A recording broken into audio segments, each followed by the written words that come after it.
Check it out, HartmanReport.com. Hey, we have a new video out about the 1776 Commission. Remember this commission that Donald Trump put together to explain the history of America? To have true principles.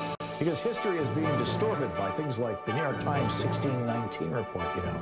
No, seriously, this is what Donald Trump said, that, you know, we're engaging now in revisionist history by highlighting the history of slavery in the United States. And so we put together this bizarre commission, and now in the state of South Carolina, Senator Dwight Loftus and others have introduced legislation requiring the Trump's commission, which had no historians on it, 18 people, not a single historian, that commission's findings be taught as history in the public schools in South Carolina. It's absolutely mind-boggling. I mean, it's like they want to take us back to the 1930s. Check it out at Thom Hartmann.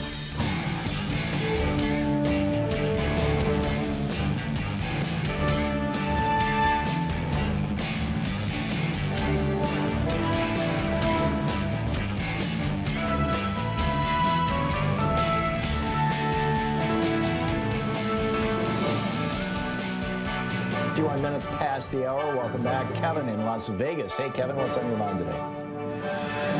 Yeah, hi. This is Ken in Las Vegas. Listening to us on X-Ray FM in Las Vegas, Nevada. That's right, yeah. Oh, Ken, I'm sorry. I misread it. I have not yet been able to get out to my optometrist to get my glasses fixed. So. Not a problem. Yeah, first time caller, long time listener. Love your show. I'm 67 and my husband is 65, and we both got our Pfizer shot, our second Pfizer shot, about 3 weeks ago, and neither of us had any problems at all. So, just want to pass that along. My question is, I was thinking, what percentage of Republicans that say they're not going to get the vaccine actually do get the vaccine? Maybe I'm being overly optimistic, but I was thinking maybe 50% of Republicans who say they're not going to get the vaccine actually do get the vaccine, or have you thought about that? We don't know. And I think, you know, Congress, the House of Representatives, the Republicans in the House of Representatives might give us an insight into this, although they generally have better information than just people who watch Fox News. But about half of the Republicans in the House of Representatives are refusing to tell reporters whether they've been vaccinated or not, and refusing to tell their constituents. And, you know, for the fairly obvious reason that they want people to continue to get sick so that it can be blamed on Joe Biden. And if they're any indication, maybe I'm guessing at least half of them have been vaccinated, and that's why they're refusing to say. There is a small group who are just coming around and saying, no, I ain't going to get a vaccine here, no way, it ain't going to happen. But, you know, the much larger piece of it is Republican legislators who are simply saying, ain't going to tell you. Yeah. So we'll see how it shakes out, Ken. Thanks a lot for the call. Sally in Roundup, Montana. Hey, Sally, what's up? Oh, hi. I just wanted to tell you that I'm fully vaccinated with the Moderna, and I had no side effects except sore arm. And I also wanted to tell you about that horrible disease, polio.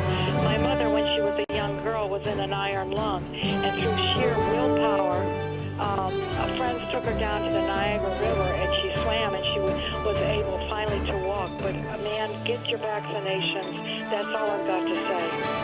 Thank you. Yeah, absolutely. Yeah, thank you very much for that, Sally. It's quite important, I think, super important, in fact. You know, that we start taking this seriously and do something about it. Apparently, our latency delay is fairly high right now, so if we talk over each other or whatever, my apologies in advance. Margie in Wisconsin Rapids, Wisconsin. Hey, Margie, what's on your mind today?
These companies support the Thom Hartmann Program.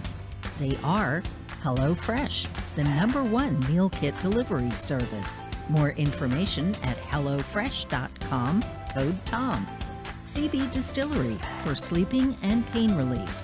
More info at cbdistillery.com, code TOM. Annie's Kit Clubs, creativity delivered right to your door. More info is available at annieskitclubs.com/Tom. EasyFlow, personal air filtration system. Fresh air anywhere. More info at easyflowusa.com, code TOM. Masterclass with world-class instructors. More info at masterclass.com/Hartman. And Dinovite, only the best all-natural pet supplements. More info at dinovite.com.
We're reading today from Warrior Is by Harley and Robin Zephyr.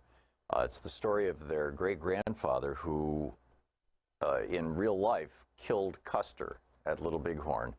And in fact, there's a map of the war, as it were, the battle.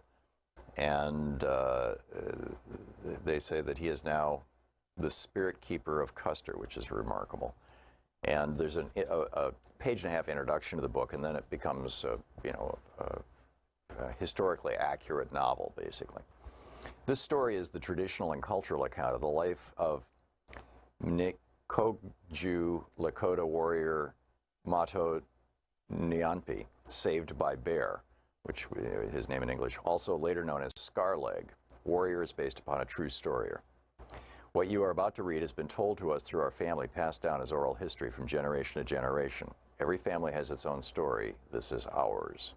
It's up to you to visualize and experience the events described herein in order to determine what you believe or what you choose to accept from what you learn from these pages.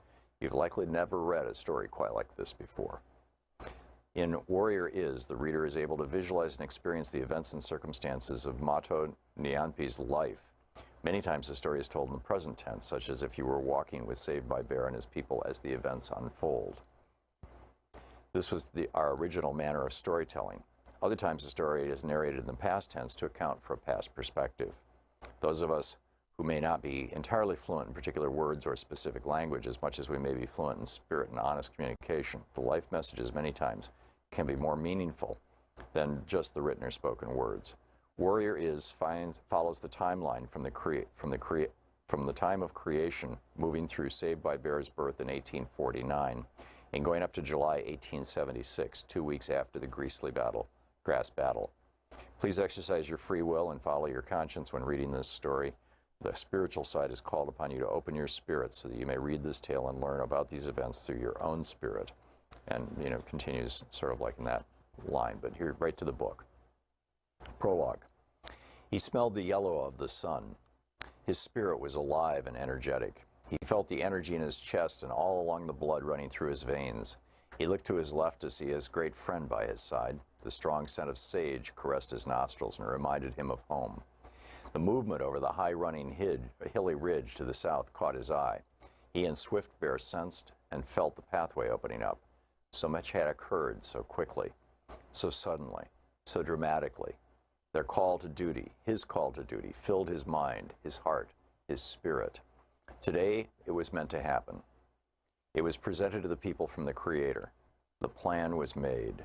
the warriors summoned. The preparation was done. It all led to this place, this portal in time. The sparse clouds to the west resembled mare's tails, and for a brief moment he remembered his white stone friend in the White Mountains. He remembered his spiritual commitment to protect his people, Grandmother Earth, and the sacred Hisapa. And time stood still for a moment, a small moment in time, through all of the ancient and original history of all the moments of time. And as the group of the horse-mounted soldiers rode briskly over the far ridge, the Creator shined that warm, nurturing light upon these warriors, such as Creator had been doing since the beginning of time, since the beginning of Grandmother Earth and Grandfather Sky, and at the beginning of all things. All the moments of time forever had arrived here, now. It had come to this. Creator's strong will and great invisible hand had placed them here. It was the Creator all along. It always was. It always would be. For one to know what led the young Lakota warriors to be here at this fateful site near the Greasy Grass River on this warm, sun-drenched day, one must go back in time, way back to the beginning, when it was only the Creator, and the Creator of all things decided to create a new world.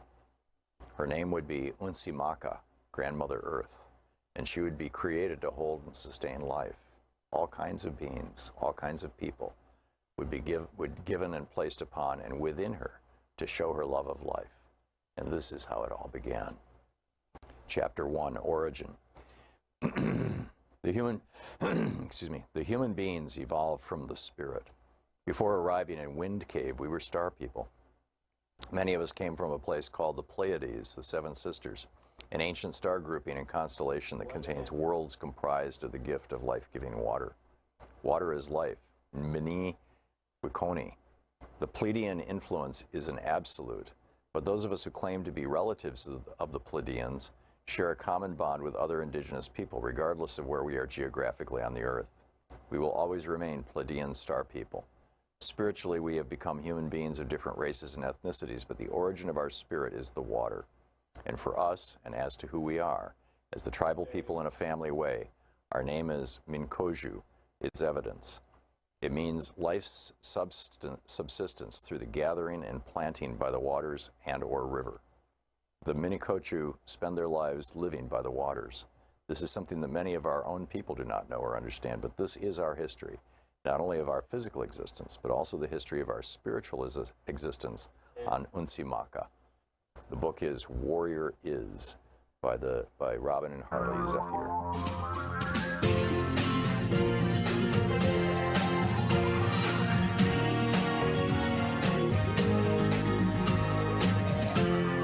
This is the Thom Hartmann Program. And happy Thursday. Boy, it's starting to look like spring here in Portland. I hope the same is true wherever you are. What an absolutely beautiful day. We've got a lot on the program today. And frankly, there's a lot in the news, that's worth discussing and considering and all that sort of thing. We're going to start out with my rant on investigating January 6th. I keep hearing, we need a commission to look into this. I don't think we need no stinking commission. I'll get to that in just a minute. In our second hour, Professor Richard Wolff will be with us talking about inflation. When does everything become unaffordable? What is inflation? With Tom Kiernan, the cataclysmic crisis facing America's rivers. I believe that's in our third hour. Debbie Hines, why can't prosecution mention carbon dioxide? I believe that's going to be at the end of the second hour. Maybe Tom is in the second hour too, because David Jolly is going to be with us in the third hour. I have a real question about this. I've talked about this on the air a number of times. In fact, I mentioned yesterday we were trying to get somebody on about it. How can the Republican Party reinvent itself as a rational, normal, mainstream political party as opposed to a radical insurgent movement? And, I think it's a real question, and I think it's an important question. So, but to start out, we have crimes from treason to murder that were committed on January 6th. And crime fighters need to find the people involved, right? And I don't think a commission is the way to do it, at least not now. I mean, you can have a commission later on when you want to look back in retrospect and all the evidence is in and all the people have been nailed and all that kind of stuff. But we need to find out first what happened on and in the time leading up to the January 6th overthrow of our country, including the meeting at Trump Hotel January 5th, where Tommy Tuberville and a bunch of these guys, Don Jr. and a bunch of them, apparently, well, we don't know for sure because, you know, nobody has yet kind of broken omerta, you know, the code of silence, but apparently we're planning this assault on the Capitol. But now we've got Nancy Pelosi and a few other Democrats saying we need a bipartisan 9/11 commission. And I think this would be a terrible mistake. First of all, bipartisan is by definition, if you're talking about the people of Washington, D.C., a mistake. I think if you poll Democrats and Republicans all across the country who are not elected officials, they would say, sure, you know, we want to know what's going on equally, both of us. But the guys in Washington, D.C., many of whom were apparently complicit in this, and who even after the Capitol was stormed, 140 of them said, hey, to hell with the election, we want Donald Trump. I don't think that you're going to find that they are going to have much to say about this that would be worth listening to, frankly. And this whole bipartisan thing, you know, these kinds of commissions tend to produce just totally milquetoast outcomes. I mean, consider the Warren Commission or the 9/11 Commission, both of which had huge holes in them, and both of them were viewed as either, you know, or possibly even cover-ups. And there are huge questions that America deserves answers to, and we deserve answers to now. For example, a report was just released by the Inspector General's Office of the Capitol Police. This came out in the New York Times yesterday. It's not yet public, but the Times read it, and they excerpted parts of it that were apparently not classified. And these are some of the quotes from some of the people who were heading to the Capitol that the Capitol Police intercepted or the Capitol Intelligence Unit and told the police about 3 days before January 6th. It's not like these guys weren't warned, right? Quote, be ready to fight. Congress needs to hear glass breaking, doors kicked in, and blood from their BLM and Pantifa slave soldiers being spilled. And I'm not sure why they're putting a P on the front of Pantifa, but that's what he did. And the message continues, get violent. Stop calling this a march. Now, this came out of the FBI's field office. All right. Not the FBI saying this. They intercepted this and they passed it along to the Capitol Police. Get violent. Stop calling this a march or a rally or a protest. Go there ready for war. We get our president or we die. In all caps, nothing else will achieve this goal. And so the Capitol Police laid this out. I mean, again, 3 days before the riot, they had the intelligence assessments from the FBI and from other sources. And the Capitol Police, this was an internal assessment.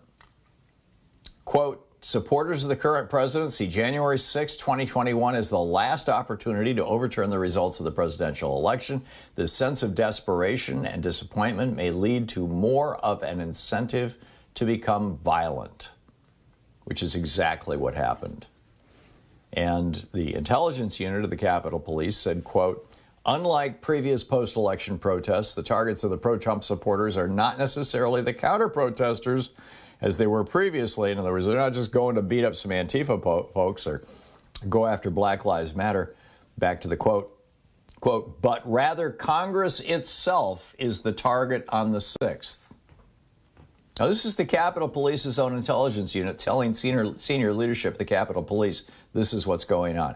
Quote, stop the steel's propensity to attract white supremacists, militia members, and others who actively promote violence may lead to a significantly dangerous situation for law enforcement and the general public alike. So why didn't they share this with the average cops, with the 200 and some odd police officers who were there on that day who were charged with holding that building? Why didn't they tell them what was coming on? Why did they basically bury this? Why was it that when the Capitol Police said we would like, at the very least, less lethal weaponry, what's called less lethal, less than a gun, we would like things like, for example, stun grenades, rubber bullets, the stuff that they routinely fire at protesters, gas, tear gas, things like that. They apparently used some of that, although it appears that some of it might have come from the protesters as well. But even the shields that these guys carry to protect themselves in a riot situation from having things thrown at them or having people try to beat them with flagpoles and stuff, the shields that they were using were old shields that in many cases cracked because they hadn't been properly stored. The new shields that they had used just 6 months earlier on June 2nd or 20th, when Black Lives Matter did a vigil in Washington, D.C., those shields were locked away in a bus, and that bus and the shields in that bus were they couldn't get to them, right? It's because nobody knew where the key was. The key was apparently in the hands of senior leadership. I mean, all this raises a really important question. What did senior leadership know, and why did they cover this up? Why did they hide this? Why did they tell them to stand down? What happened here? I mean, these guys thought that they could stop the electoral count, that they could assassinate Pence and Pelosi, and that the 12th Amendment would then let them put Donald Trump into office. And by the way, this worked twice before for the GOP. There was the Stop the Steal rally back in 2000 down in Florida that was organized in part by Roger Stone that actually caused the U.S. Supreme Court to stop the recount in Florida that had been mandated by the Florida Supreme Court and thus hand the election to George W. Bush, even though it turned out that Al Gore got more votes than George Bush. And similarly, in 1876, Sam Tilden won the popular vote, won the Electoral College vote. But over this issue of Reconstruction, they were able to get it thrown to the House of Representatives, and Rutherford B. Hayes ended up as president, even though he lost both elections. This is what they thought they could do. This is the Thom Hartmann Program. And frankly, I think they thought they would be richly rewarded for it. Trump would start giving them promotions. He'd declare martial law. So, no commission, thank you.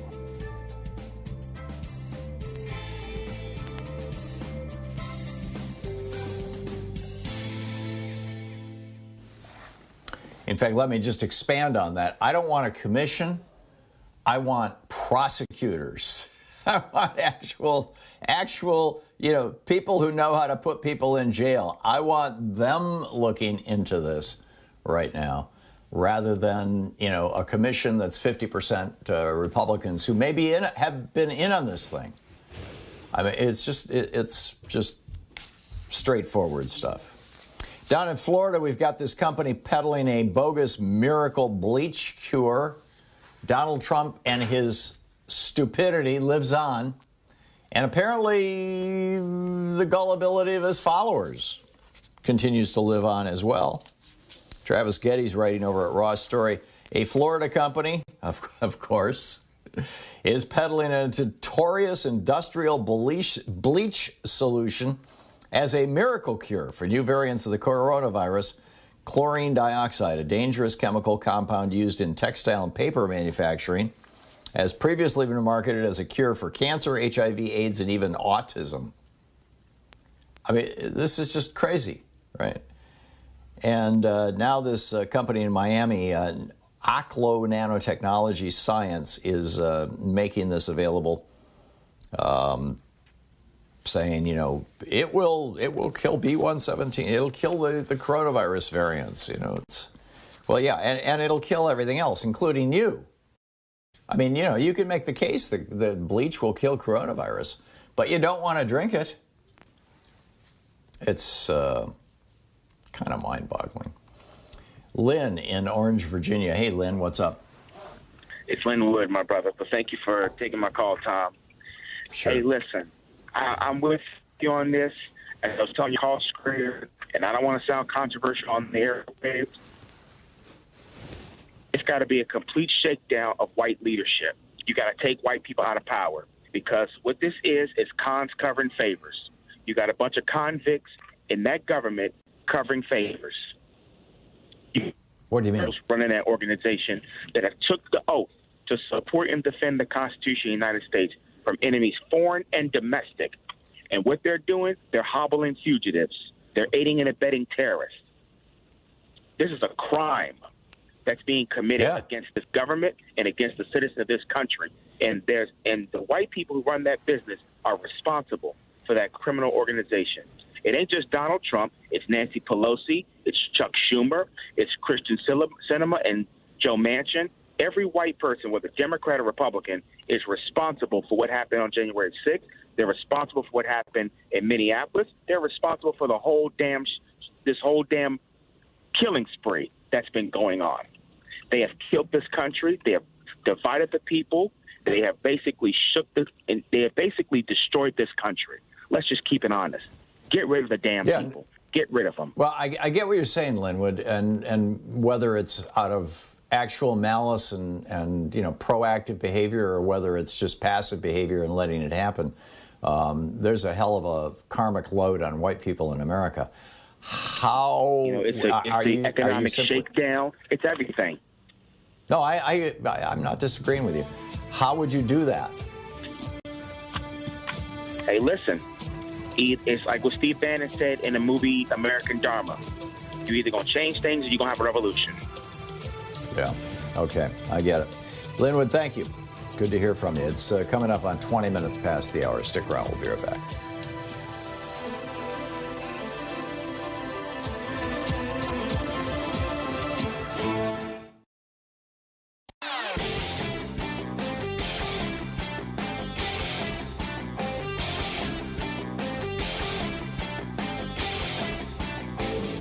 Missed my opening rant today? It's usually published over at HartmannReport.com, where you can read it and share it with your friends for free. Check it out, HartmannReport.com. Hey, we have a new video out about the 1776 Commission. Remember this commission that Donald Trump put together to explain the history of America, to have true principles, because history is being distorted by things like the New York Times 1619 report, No, seriously, this is what Donald Trump said, that, we're engaging now in revisionist history by highlighting the history of slavery in the United States.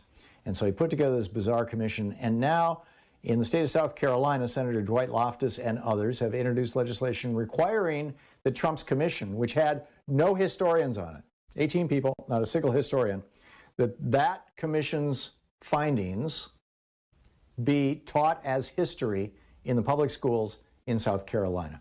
It's absolutely mind-boggling. I mean, it's like they want to take us back to the 1930s. Check it out at thomhartmann.com.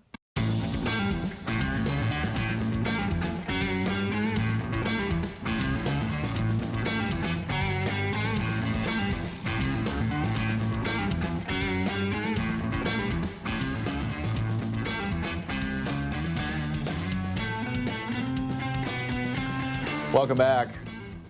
We're also seeing, by the way, I mean, this is what happens when you don't prosecute crime. And I hate to sound like Rudy Giuliani or some Republican back in the day, but if you just ignore crime by and large, you get more of it. And there are a certain number of people in our society who, for a variety of reasons, in some cases it's just plain old personality disorders. In most cases, though, it's that they've been locked out for much of their lives by virtue of education, by virtue of geography, by virtue of race and the people around them and how they're doing these things, who have been locked out of opportunities, quote, mainstream opportunities, normal opportunities, and as a consequence, but they're good entrepreneurs. They understand how things work. They're smart people. As a consequence, they end up, going into crime and making a living there. And it's unfortunate. But, this is an old saw, right? We've known this for centuries, that you have to enforce laws. If you don't, then people start flaunting them. And what we're seeing now, again, because we're not, thousands of people invaded the Capitol building, or at least 1,000. and we've got a couple of hundred in jail. Well, actually, we've got a couple dozen in jail. We've charged a couple hundred, and now they're starting to cut deals and reduce charges and things like that. But, you know, the organizer of the White Lives Matter rally in Raleigh, North Carolina, this guy claims to be a National Guard member. And, you know, at the same time that the National Guard is, and all our military are saying, well, we're trying to purge ourselves of these, white supremacists and these white racists. You know, this guy, he goes by the name Bolts on Telegram. And he's changing the name of his organization to, from his particular part, from the Proud Boys to the American Union Fascists. Let's just own the word, right? He says it's effing cool. These people out here are helping the homeless. This is what they do. You know, they go out and feed homeless people and videotape themselves doing it to say, we're not all evil. You know, it's like the Klan paying for those. We own a mile of the highway and we're cleaning it up. I remember back in the day, I mean, back in the 80s when we lived in Georgia, you know, you'd actually see signs like this. There's another group called Patriot Front. It's a neo-Nazi group that Bolt is using as a model. And they do and adopt the highway program down in the South, the Patriot Front, which is, just a Klan organization, basically. On July 20th, Bolts expressed admiration for Adolf Hitler and George Lincoln Rockwell, the founder and commander of the American Nazi Party, on Twitter. In another tweet last December, he celebrated the Holocaust. He shared with his Twitters he attended the Unite the Right rally in Washington, D.C. He tweeted Richard Spencer, the white supremacist, in 2018. He wrote, "This country is about to slide into a civil war in the next few years," and soon afterwards began appending the hashtag Civil War #2 to his tweets and things. This is all based, by the way, on a story by Jordan Green over at rawstory.com. He said, we prepare for war, nothing less. He said that on June 23rd. After the 2020 election, Bolts began to pin his hopes for a violent national reckoning on Donald Trump. He tweeted a meme that said, "Come on, do a civil war." He goes on to say, "What will you do to secure the existence of your people, your nation, and your birthright?" That secure the existence of your people, by the way, is a reference to the 14 words, the slogan that the white supremacists use. It was coined by David Lane, a member of the terrorist group The Order, who is now in jail for a 150-year sentence for murdering a progressive radio talk show host, a guy by the name of Alan Berg, back in 1984. Bolts discussed disclosed his enlistment in the National Guard. He says, "I go to Virginia Beach once a month." Meanwhile, Defense Secretary Lloyd Austin ordered a stand-down requiring commanders and leaders of all units to address extremism in the ranks. You think they're going to find this guy? I mean, this is what it's come to, right? And my concern is that if we get one of these milquetoast commissions looking into this, that we're going to get a milquetoast response, just like we did with 9/11, just like we did with the Warren Commission. Well, we think this, maybe that. I think that this needs to be conducted by real prosecutors. In fact, I think, frankly, there should be a special prosecutor looking into this. Somebody who's independent of any of these agencies, because so many of these agencies have been corrupted, and there are still Trumpies in the Department of Justice. But bring in real prosecutors and actually prosecute these real crimes. And in the process, put it all out so we can all see it, so that we know exactly what happened. It will dramatically reduce the probability of it happening again. You know, the crimes that were committed by slaveholders and Confederates in the South were never really vetted after the Civil War. They should have been. The Thom Hartmann Program. Call 202-808-9925. I get that a lot of people thought it was common knowledge and everybody had read, Uncle Tom's Cabin and all that kind of stuff. But, we need to be laying this stuff out.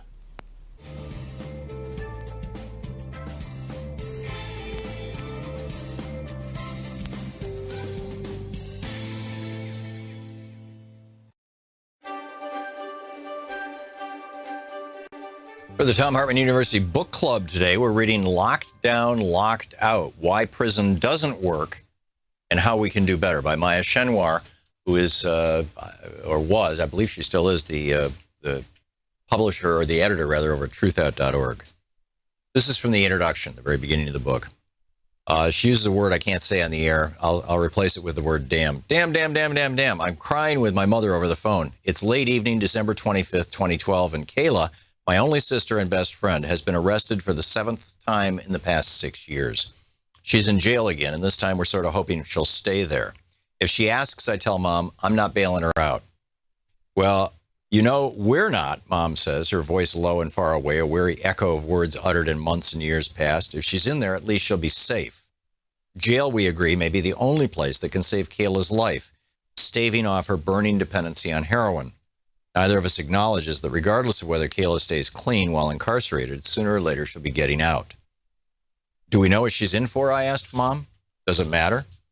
I think of Kayla cuffed and listless, being dragged through the doors of the Cook County Jail, catching the eyes of women she's known before in court, on the street, in juvenile detention, in jail, in prison. I wonder whether a part of her is relieved to be back. Later, when I pick up the phone and hear a robotic voice announce, you have a collect call from the Cook County Jail, press 5 to take the call, I press the hang-up button and get into bed. My attitude toward Kayla's incarceration was born out of desperation. She'd overdosed 3 times within 2 months, passing out on the street, awakening in abandoned buildings or crowded hospitals, her pulse barely ticking. Yet my wish chafed against not only my love for her, but also my politics, my ideals, my sense of justice and truth. After all, I run a social justice-based news organization and have denounced the colossus that is the prison industrial complex for as long as I can remember.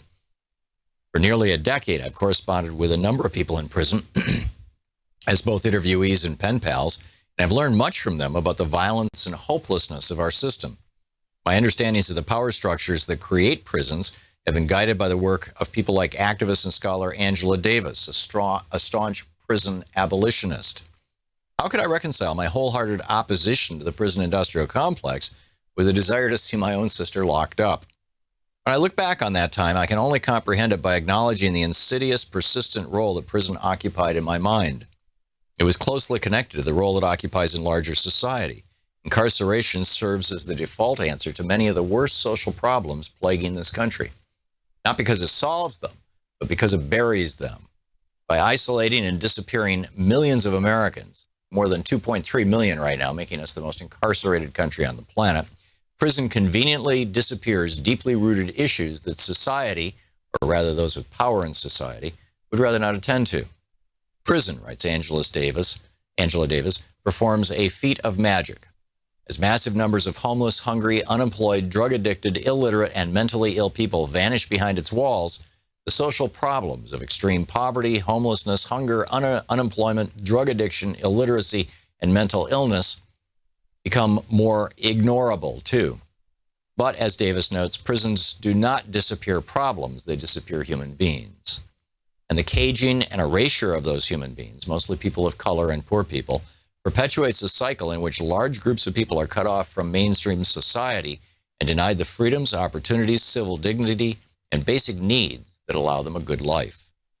In many jails and prisons, incarcerated people are tossed into a dank, dungeon-like solitary confinement cell when they are determined to have misbehaved. It's dubbed the hole. Isolated and dark, it shuts out almost all communication with fellow prisoners in the outside. Guards control the terms of confinement and the channels, if any, by which words can travel in and out. The hole presents a stark symbol of the institution of prison in its entirety, which functions on the tenets of disappearance, isolationism, and disposability. The solution to our social problems, the mechanism that's supposed to keep things together, amounts to destruction, the disposal of vast numbers of human beings, the breaking down of families, and the shattering of communities. Prison is tearing society apart. This country's most marginalized communities bear the overwhelming brunt of that devastation, but ultimately we are all caught up in the destruction as the politics of isolation ruptures the human bonds that could otherwise hold together a safer, healthier, and more just society. The behemoth that encompasses the prison is called by many names. The most meaningful ones, I think, are those that convey the pervasiveness of its power, the way it infects the world outside as well as the people within. It's scholar and activist Beth Ritchie uses the term prison nation, describing it as, quote, a broad notion of using the arm of the law to control people, especially people who are disadvantaged and come from disadvantaged communities, end quote. That control can take the form of prisons, jails, surveillance, policing, detention, probation, harsh restrictions on child guardianship, the militarization of schools, and other strategies of isolation and disposal, particularly deployed against poor communities of color, especially black communities. Others have used prison nation simply to demonstrate the system's vastness, how it infiltrates our culture and fuels our national politics, often in invisible ways. Prison industrial complex, PIC, is another key term. Rachel Herzing of the prison abolitionist group Critical Resistance defines it, and then she goes on through this. It's an extraordinary book, Locked Down, Locked Out by Maya Shen.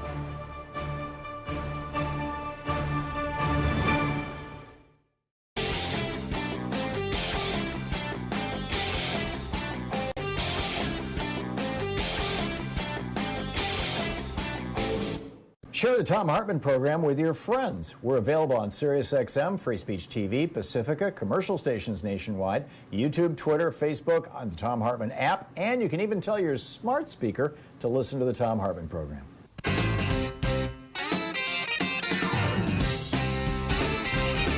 Welcome back. Thom Hartmann here with you, 34 minutes past the hour. By the way, the Derek Chauvin's defense has rested. The prosecution has rested. The next step, which will begin, I believe, on Monday, are the closing arguments. So they're going to wrap the trial up next week. So we'll see how all that shakes out. The U.S., by the way, Joe Biden has not, to the best of my knowledge, he has not given his speech this morning, but he's going to be giving a speech announcing that he's putting sanctions on Russia for trying to get Donald Trump elected in our 2020 election. They were apparently working on that project again. And, and for also what they're doing with Navalny. And the Biden administration has asked the Supreme Court not to hear a challenge to an all-male military draft. There's some interesting stuff here. Chelsea Clinton is saying, hey, it's time to bar from off Twitter, Tucker Carlson, because, he's just turned into a white racist troll. He's promoting this white replacement theory and all this kind of stuff. And there's a fascinating piece of reporting that Travis Geddes is laying out over on Raw's Story, that the Trump administration, via Paul Manafort initially, but others as well, basically was in bed with Russia throughout. Now this is 2016. Throughout that process, it's like, whoa, what do you do with that? Where do you go with that? So, anyhow, your thoughts on commissions, on inspections, on crimes, on how we hold people accountable? What do we do to do this? I think that there's a lot here, frankly, and the simple reality of commissions not being the places where you prosecute people. I'm not opposed to commission altogether. I think, as some sort of a roundup or a wrap up after all the details are done, but I want prosecutors going after these folks. Nikki in Joplin, Missouri, your thoughts? What's up? Hey, Tom, I agree with you. I think we should have an independent prosecutor for this, and I don't want people to ever forget what happened because it is so dangerous. I'm reading a book right now called Rising Out of Hatred, The Awakening of a Former White Nationalist by Eli Slavlo, and it's hard to read. What? I'm reading a book. It's called Rising Out of Hatred. No, I heard all that. I missed your last three words. I wanted to know what you thought about people not forgetting what happened, how, the other, mainstream media needs to, talk about it more like you do. And what can we do? Yeah, I think contacting your members of Congress and saying, we want serious prosecutions here before we have any kind of a commission. I'm guessing that they'll announce a commission at some point, and it'll probably go beyond January 6th. But the problem is, as long as, I mean, the 95% in all probability of the elected Republican Party in certainly in Washington, D.C., and apparently in states all across the nation, was just fine with the effort to tear down the election and hand it to Donald Trump and end democracy in America. And I don't want those people on a commission that's looking into what happened. I mean, it just seems ridiculous. And I've got Josh Hawley here. I can't get anything. Josh Hawley is a senator in Missouri, so. Yeah, Mr. Let's give the raised fist to the traitors. It's breathtaking. Nikki, I got to run, but thank you for your thoughts. Robin in Kingston, Washington. Hey, Robin, what's on your mind?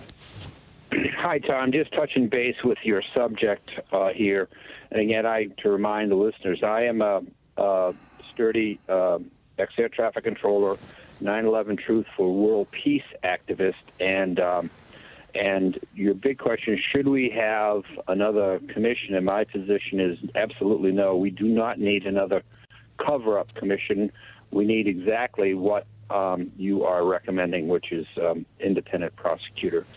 And I would like to draw a parallel between January 6th and 9/11, if I might. And here it is. In order for the police state in this country to grow, which seems to be happening, there needs to be a reason to increase police forces, another threat to deal with. And that appears to me to be domestic terrorism. And where it is similar to the events on 9/11 is if you want a bigger military footprint to grow, there also needs to be a new enemy. And my position, that new enemy was international terrorism, okay? Actually, my deep feeling, it was against a war against Islam. And then 1/6 again is the domestic terrorism, which is the white supremacists. So as proof of this, just to give perspective, we can see that the police forces, whatever uniforms they end up wearing in Washington, D.C., will be increased. The funding will be increased exponentially. And just to kind of give a perspective for my peace activists, in the 10 years where Joe Biden's infrastructure plan will spend $2 trillion, translation $2 billion a year, the Pentagon in those 10 years, including its black ops, and I consider the VA funding to be part of our military expenditures, okay? They're going to be over $1 trillion a year.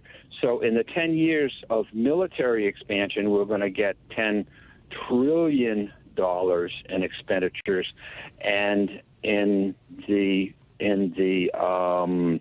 infrastructure program, and I know that it's complicated and beautifully layered with other reasons, we're only going to spend $2 trillion. So I think that helps make my point.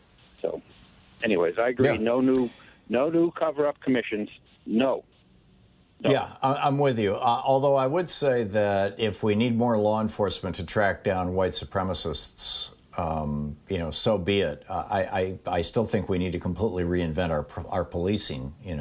But that's I think we need to. I agree 100%. I think we need to disentangle those two functions, those two roles. But I am not interested in a bunch of politicians sitting around in Washington, D.C. saying, we think we've figured out what happened. I would like to see, a courtroom. I want to see judges and prosecutors. I want to see these people nailed. Robin, thank you for your call. Tim in Aloha, Oregon. Hey, Tim, what's up? Yeah, adding to all this, as far as the insurrection goes, there's one statistic that I would really love to see, and I would like to interview anybody that was involved in the police aspects of that coverage there. Find out how many of them were registered Republicans and how many of them voted for Trump. And then you can. You're talking on January 6th? January 6th, yeah. And the Republican I doubt there's any registered Democrats at all there. Because either Republicans or independents. And then you can kind of see why that was allowed to happen. Because I'll guarantee you, if those were Black Lives Matters and Hispanics and and Muslims, peacefully protesting or even and created any problems, they would have shot them the same day. There's no question about that, Yeah. That's the scary part. You have to understand that this whole Jim Crow ideology is in the forefront now based on the 4 years with Trump, because every time that man opened his mouth, he was directly or indirectly killing people, And now who's taken the throne because of the media aspect at Fox News? That's the biggest terrorist organization on the planet right now. It's scary stuff, watching what they say every day, and how many of the 74 million people that voted for that lunatic are watching them on a daily basis, That's not going to go away. I wouldn't characterize Fox News as a terrorist organization, but they certainly are throwing in with terrorist organizations, promoting... Yeah, I mean, you got to look at the bigger picture because, misery sells, basically. That's what the media it's all about. It's demographics and market share, and the more misery report, the more people watch, and the more products they can sell. So whether it's, MSNBC, CNN, or Fox News, the more people watch, the more money they make, basically, and that's the bottom line, Yeah, and it's not a healthy one. No, it isn't. That's the answer to what's going on. If you got Koch Industries and Mercer's and Fox News and stuff, the economic influence they have on this country makes a big difference. There's no question about it. Well, and now we have these companies saying, no, we're not going to go along with it, and yet Judd Legum and David Sirota keep busting these companies for saying, we're not going to give any more money to these, 2022 or 2020 deniers, and we're not going to give any more money to the conspiracy nuts, and then they turn around and give more money. It's the old saying, Tom, talk is cheap, you know what I mean? Unless this stuff really gets into a certain plan, and who I'd like to really see and get involved in theory that they have liberal ideas, George Soros and Gates and Buffett. The amount of income they could put into this program for public education and consumer rights and stuff would be amazing, and I don't see them doing it properly. Yeah, I get it. Tim, thanks a lot for the call. It's good talking with you. Yep. Appreciate it. It's 45 minutes past the hour. How do you think we best deal with this? How do you think the media best deals with this? Is the media doing a good job of dealing with it? Should these people still be in Congress? Is it time, what am I missing here in terms of tools that we can use to take down these traitors? You're listening to Thom Hartmann. Visit ThomHartmann.com for audio and video archives. Or do you think a commission is a good idea? Give me a shout. We'll be back with more of your calls in just a moment.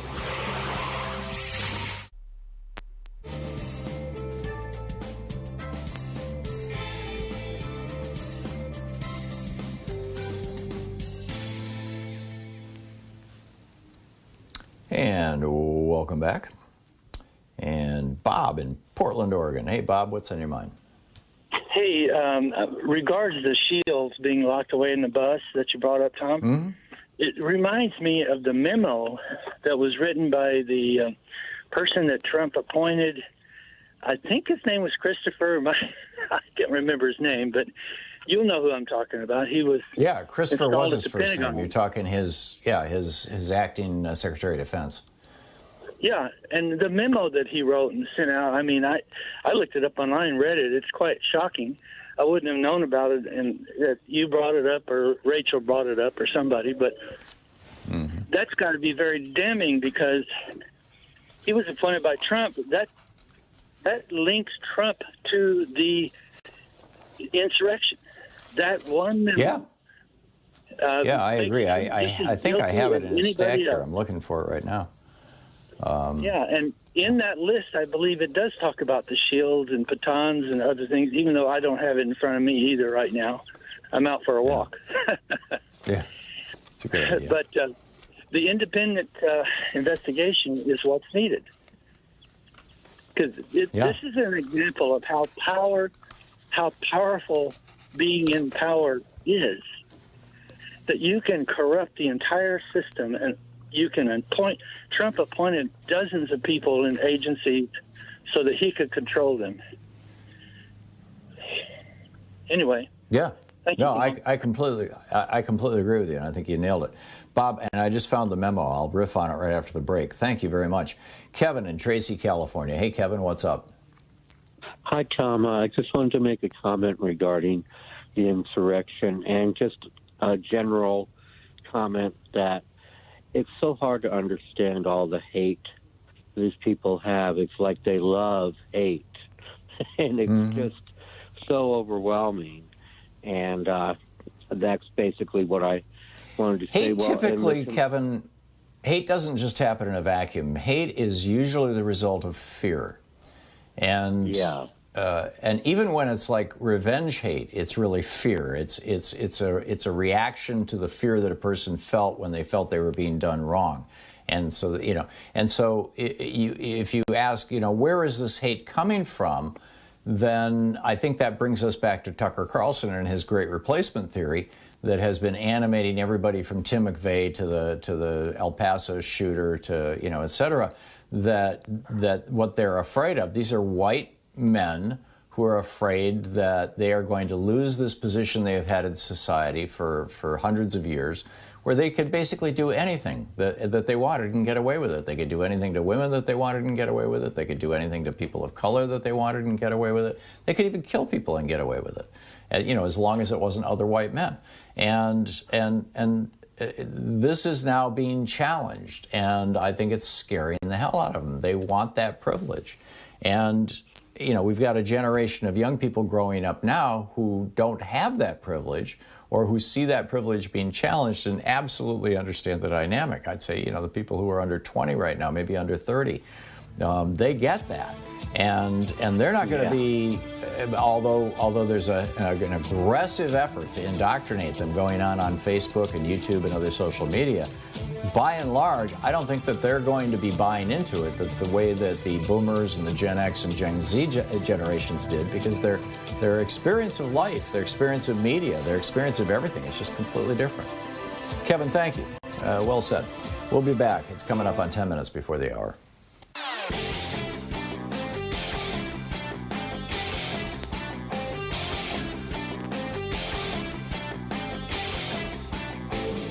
Missed my opening rant today? It's usually published over at HartmannReport.com, where you can read it and share it with your friends for free. Check it out, HartmannReport.com. Ask a boomer what it was like going to college back in the 60s and 70s and whether they had to go into debt to do it. And odds are they'll tell you that they not only didn't have to go into debt, in fact, college was free in California until Ronald Reagan became governor. Not only did they not have to go into debt, but you could pretty much work your way through college just with a part-time job. That is very much no longer the case. Only 8% of millennials and Gen Xers have never had a student loan. This is a crushing burden on these two generations, and it's time to clean it up. And when Americans were asked, what do you think? Should we just wipe the slate clean? Should we get rid of all this student debt? 60% of Americans said yes. And then, of course, the corollary to that would be, and then let's make college free, at least state colleges and community colleges. There's a whole video about this over at ThomHartmann.com for supporters of our program. You can check it out there.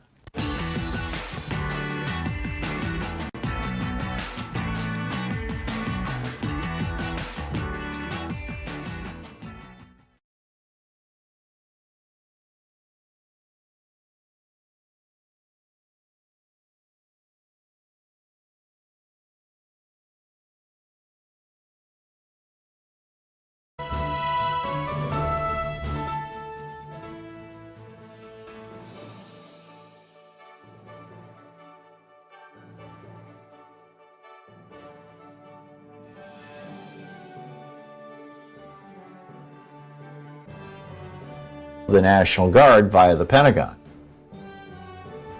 on January 3rd.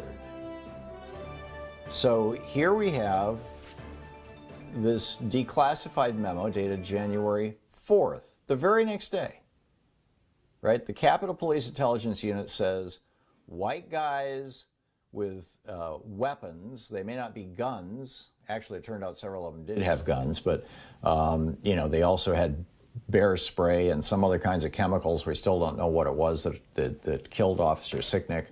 And they had flagpoles that were specifically, heavy duty. They had a gallows, right? That should have been a hint, right? Hey, they're building a gallows on the White House lawn. Gee, I wonder why. Is that just, for a movie? Okay.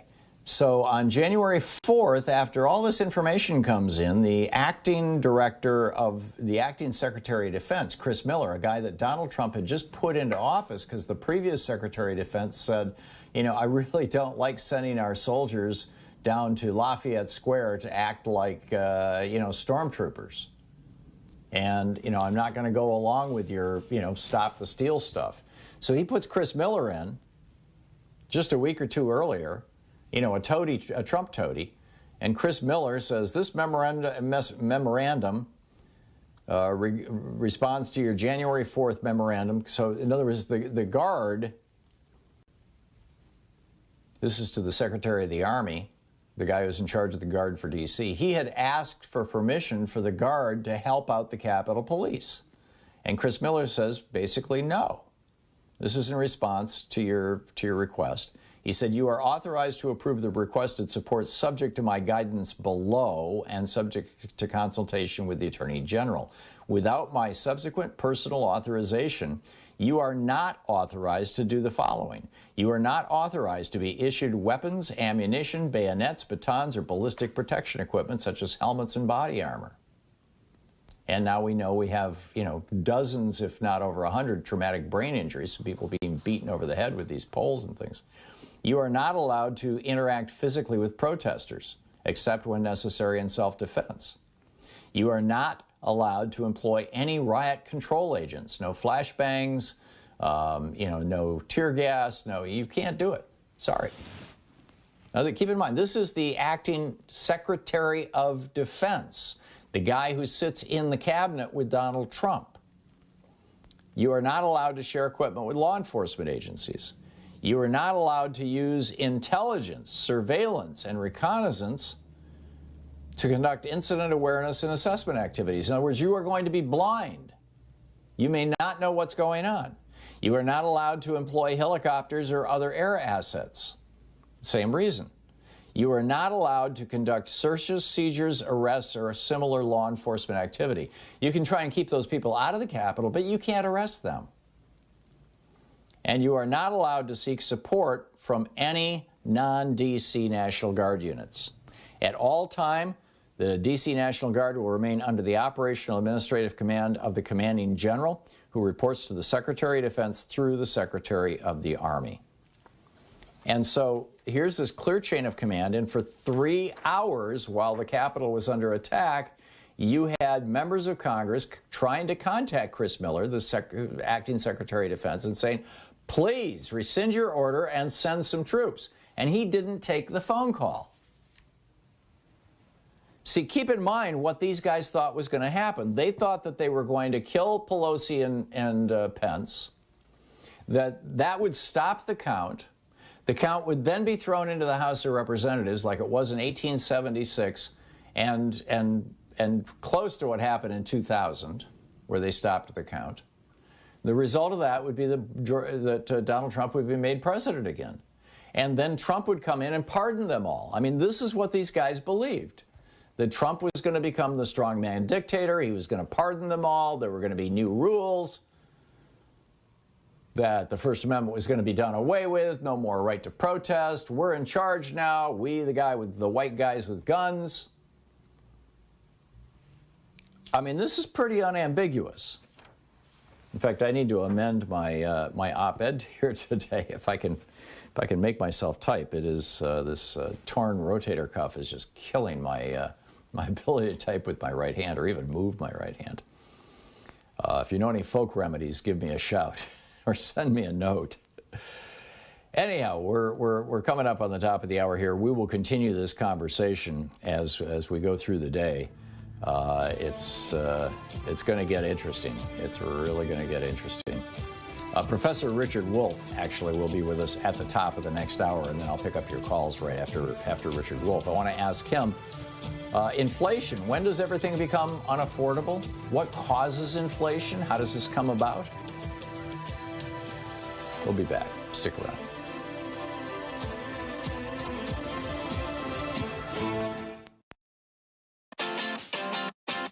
You're listening to Thom Hartmann.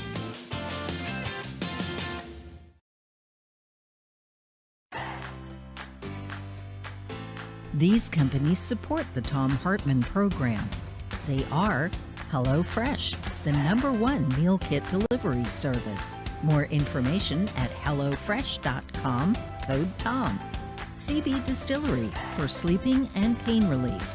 More info at cbdistillery.com, code TOM. Annie's Kit Clubs, creativity delivered right to your door.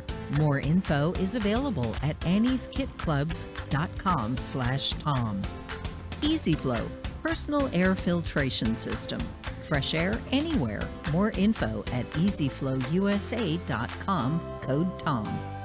Masterclass with world-class instructors. More info at masterclass.com/Hartman.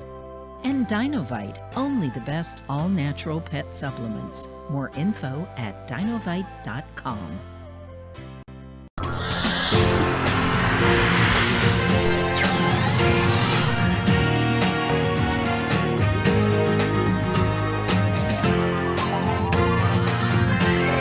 We say fight back!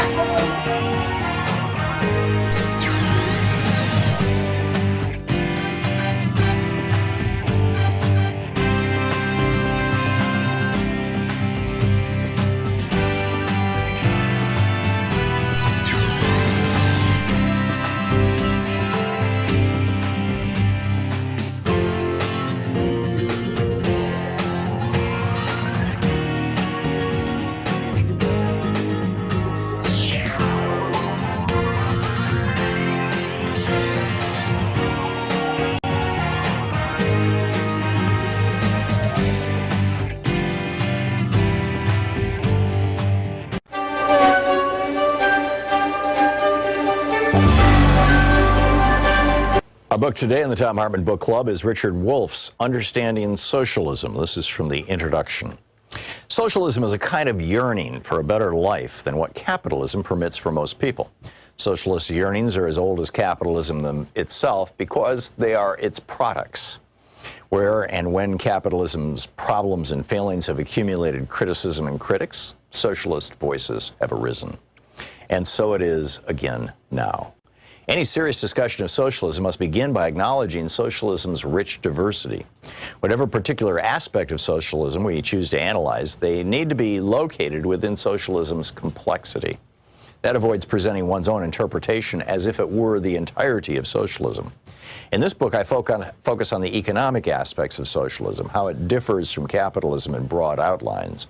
I'm more interested in socialist critiques of capitalism and their implications about socialist alternatives than in the particulars of the few early experiments in erecting socialist systems, USSR, People's Republic of China, and so on, that history so far offers.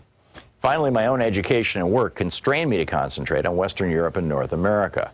Some important aspects of socialism are thus not covered or discussed here.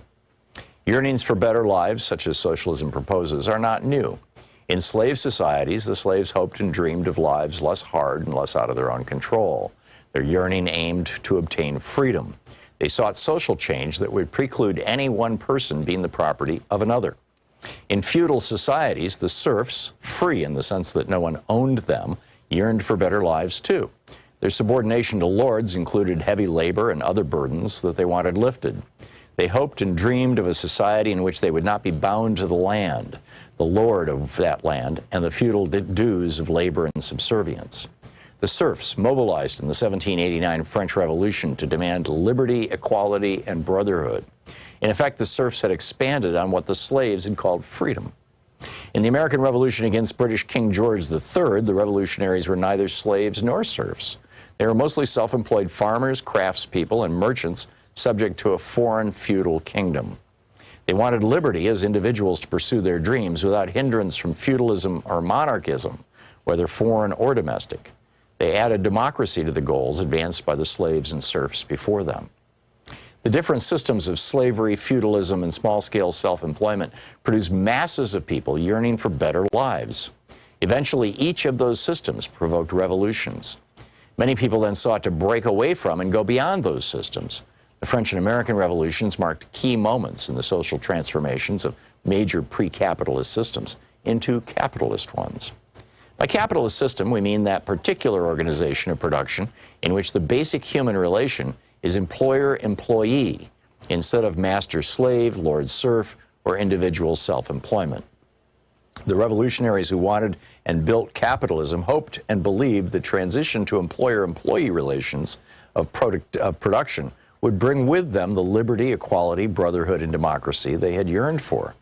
The revolution's leaders promised to themselves and to the people they led that those goals would be achieved. But the transition to capitalist employer-employee relations that increasingly replaced the previous slave, feudal, and self-employment relations of production had unintended consequences. Capitalism soon proved to be different from what its revolutionaries had hoped. While it enabled some people to be more free and more independent than slaves, serf, or self-employed subjects of monarchies had been, it also seriously limited freedom, independence, and democracy for many. Capitalism betrayed many of the promises made by its advocates. It produced and reproduced great inequalities of income and wealth. Poverty proved to be as endemic as capitalism seemed equally adept at producing and reproducing both wealth and poverty. The capitalist rich used their wealth to shape and control politics and culture. Democratic forms hid very undemocratic content. The cyclical instability attending capitalism constantly threatened and hurt large numbers of people, and so on. Growing numbers of employees within capitalism began to yearn for better lives. They defined those yearnings first in the familiar terms of the earlier French and American revolutions: equality, fraternity, liberty, and democracy. They criticized a capitalism that failed to deliver those to most people and demanded social changes to achieve them. Many people still continue to want a better, softer, friendlier capitalism, where government regulates and intervenes to achieve more of what the French and American revolutionaries had yearned for and promised. They are also often self-defined as socialists. However, capitalism's development provoked another, different perspective that also called itself socialism. In that view, capitalism had not broken from slavery, feudalism, and monarchy nearly as much as its advocates had imagined. Slavery had master slaves, feudalism had lord serfs, and monarchy had king subjects as their key sources of their inequalities, lack of freedom, oppressions, and conflicts. The employer-employee relation of production and capitalism generated parallel problems. Capitalism installed monarchies inside individual workplaces, even as monarchies outside workplaces were rejected.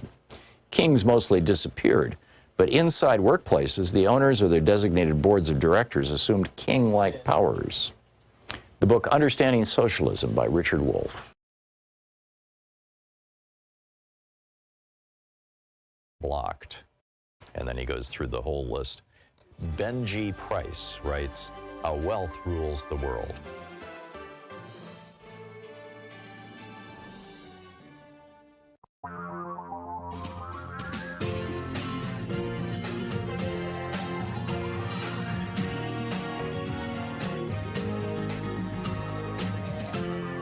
This is the Thom Hartmann Program.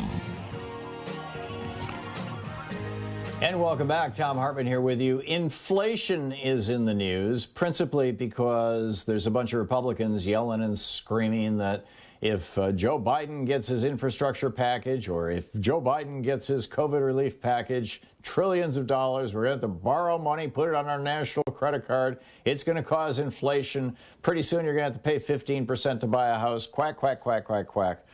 And, you know, I think this is crazy. But I wanted to check with an actual economist to find out, you know, specifically what causes inflation. How does it happen? I have my theories. I can discuss them with Professor Richard Wolff. I'd like to hear his. He's an economist. He's the professor of economics, in fact. He's the co-founder of Democracy at Work. .info, the author of numerous books, including The Sickness is the System, When Capitalism Fails to Save Us from Pandemics or Itself. DemocracyAtWork.info and rdwolf with 2Fs.com, his websites. You can tweet him at Prof. Wolff with 2Fs. Professor Wolff, inflation, when does everything become unaffordable? What exactly is inflation, and what are the things that produce it in economies small and large? Well, you know, it's one of those phenomena that afflict capitalist economies, as they had before capitalism, that attracts not only attention, but lots of mystification, sort of this magical topic. So in order to understand it, you kind of have to go backwards and become very simply focused. So let's begin. And inflation is defined as a situation when prices in general go up. Not every price and not each price the same amount, but a general rise in prices is all that the word inflation means. Goods and services in general go up in price. Number one. Number two, simple. The people who decide on prices are employers, the people who own and operate businesses, because that's where most goods and services come from. And under a private enterprise system, the individuals who set the prices are the owners, operators, chief executives of corporations. So the first question to understand, the first point, is that if you have a general rise in prices, it's the business community that's doing that. Now the next question, why would the business community do it? Well, the first answer, again, simple, is because it's profitable. It's the easiest, quickest, and best way to make more profits, which is to take whatever it is you're producing and charge more for each unit of it that you sell. In other words, to raise the price. So in many cases, there's an inflation because businesses are raising prices to make more profits. But of course, business never wants to be held accountable for making more profits by raising prices. So it has always been attractive for them and the publicists that they hire to come up with other reasons. And here are the two most usual ones. Number one, it's called cost push inflation. That's when they can say, gee, I'm not raising the price to make more money. I'm only doing it because some cost I have has gone up, and I just want to recoup the money I have to pay extra for the input by raising the price of my output. So, for example, when the oil prices went crazy in the 70s, 80s, and so on, lots of businesses raised their prices, and when asked why, said, well, the price of oil went up. It is, of course, only possible to know whether the price increase the business decided on had anything really to do with the cost price going up of oil. They may have had an oil price go up by 5%, but jacked up their prices by 20%. Unless you could see the books of these companies, which they are not required to show any reporter, well, then they could use the oil as an excuse. The second major reason why businesses could point to something other than their own profit drive was when the government printed a lot of extra money, the way it is doing now, but the way it also did under the Trump administration, which is why what the Republicans are saying is straight out lying. I mean, there's no nice way to say it. Yes, when the government prints a lot more money and people have a lot more money in their hands, then it's possible for businesses to jack up prices because people have the money to pay, and so you can say there's some contribution being made by government printing. But I can give you 100 examples in the history of the last 200 years of capitalism where governments have printed money and it has not produced a great inflation.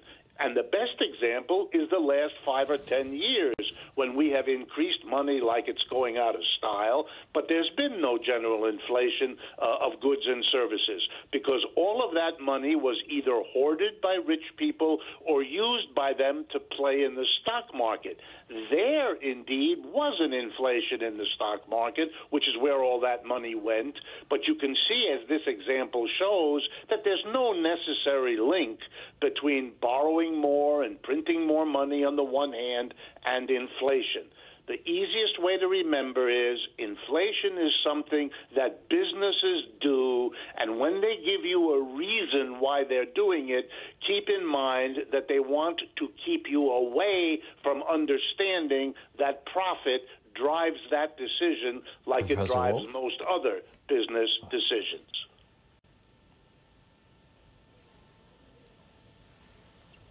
So Perhaps my understanding of this is incomplete. My understanding is that when the Fed creates money, they're literally creating money. That when the federal government, as a consequence of an act of Congress, borrows money and spends that money, they're not printing money. They are merely borrowing money. I'm buying Treasury bills. I'm loaning money to the Fed.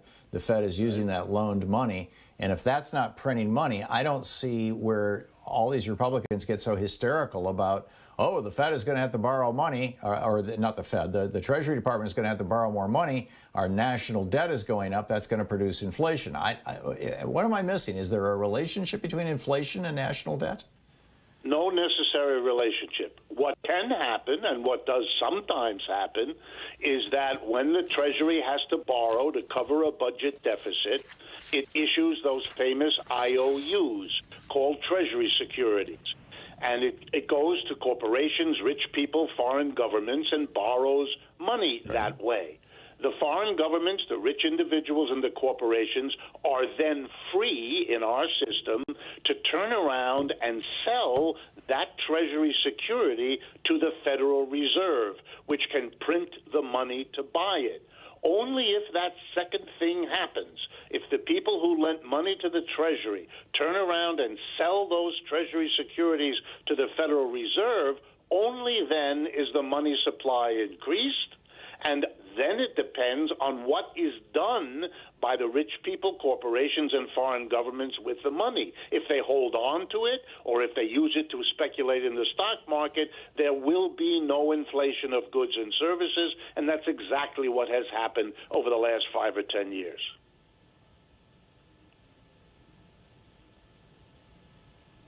So all this hand-wringing about inflation by these Republican senators who are freaked out about the infrastructure spending is just based in nothing? Absolutely. Their problem is they have to oppose the Democrats. Part of what we have was a monopoly of two parties. Whatever the one party does, the other one has to say something else. They may be afraid that eventually there'll be a tax on corporations and the rich to pay for all this spending, so they'd rather not have the spending. But the stuff about inflation is pure make-believe to give their opposition the appearance of having some national well-being at its core. This is the Thom Hartmann Program. Got it. Thank you so much, Professor. You're very welcome, Tom. Great talking with you as always. Thank you. It's 15 minutes before the hour. We'll be back with more of the news of the day and your calls. Just a heads up, it looks like there's a slight delay here.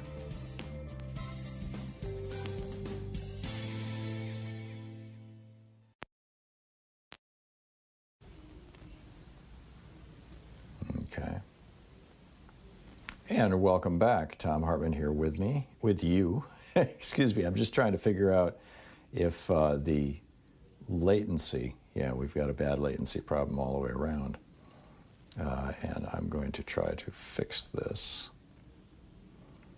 so that we can have more reasonable conversations, as they say. But you may hear me and have to wait a second or so before I can hear you, et cetera, et cetera. But we'll get there. We will get there. Alan in New York City. Alan, you are on the air.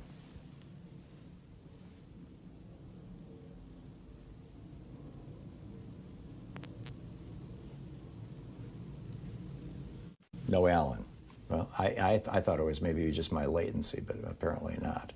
Okay, let's try Frank in Detroit. Frank, you are on the air. Hey, Tom. Great show as usual. Are you able to hear me? Hello? I can, but when we talk back and forth, it introduces about a 3-second delay on both sides. So just start talking, Frank. Okay, I'll be straightforward. With respect to your topic, I think that what you laid out is plain as day to anybody with half a functioning brain cell. And, it seems to me, in order to counteract this, the first thing we need to do is stop giving people legitimacy when they make arguments about how we did not suffer an insurrection. we waste a lot of time arguing with them. They know they're wrong. It's not like they're, mistakenly misled. They know what they're doing. That's the first thing. And secondly, we need to do something about it. We instead of wasting our time arguing and presenting counterpoints to people that say Trump is not a racist, for instance, we need to coordinate, we need to organize, and we need to effect change, even if it means shutting down Washington, D.C., until we have this issue prosecuted. One thing I learned from growing up in a very tough neighborhood is the only thing that a bully understands is a bloody nose. They will not stop until they achieve their goal, unless we make them stop. Did you hear all that? Yeah, I did. I heard every word of it. And, again, my apologies. There's about a 3-second delay now. I'm trying to manipulate the system here. We're going to actually just disconnect and reconnect at the bottom of the hour and try to get this latency flushed out of the system. But I absolutely agree with you, Frank, and that's why my concern is that all these calls for a commission will cause people to think that something's being done and it'll water it all down. I'm all in favor of congressional committees. There is a congressional committee specifically formed to look into January 6th. They've already started their activities. They've already come out with some fairly shocking reports, and there's more coming down the road after that. That needs to be done. But setting up a commission and saying, okay, we're going to set everything aside and we're going to wait for a bunch of Republicans and Democrats to tell us what happened. When the Republicans, the majority of the Republican Party, at least in Washington, D.C., is still in on this with Trump, I think is a huge mistake. Frank, thank you. Spot on. I completely agree with you. We will be back in just 1 minute. Stick around.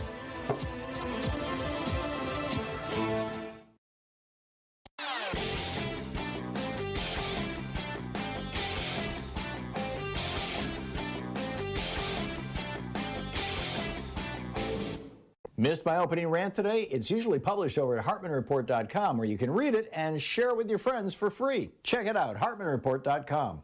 So for our Thom Hartmann Insider videotape that is over, or videotape, YouTube, whatever you want to call it, private video that's available over at ThomHartmann.com, I'm talking this week about Donald Trump just completely giving in to Erdogan of Turkey, the president of Turkey, the dictator of Turkey now. And this theory that Jared Kushner okayed the killing, at least the capture, perhaps the killing of Jamal Khashoggi, and to Mohammed bin Salman, and that Erdogan has the tape of it, and that when he called up Donald Trump a couple weeks ago and said, I want you to pull out of Syria and give me those Kurds so I can kill them and take that land, that he did it because Erdogan threatened him. And then Erdogan comes to the United States, a week or two later and gets a whole state dinner thing. Check it all out. It's over at ThomHartmann.com. I think you'll find it fascinating.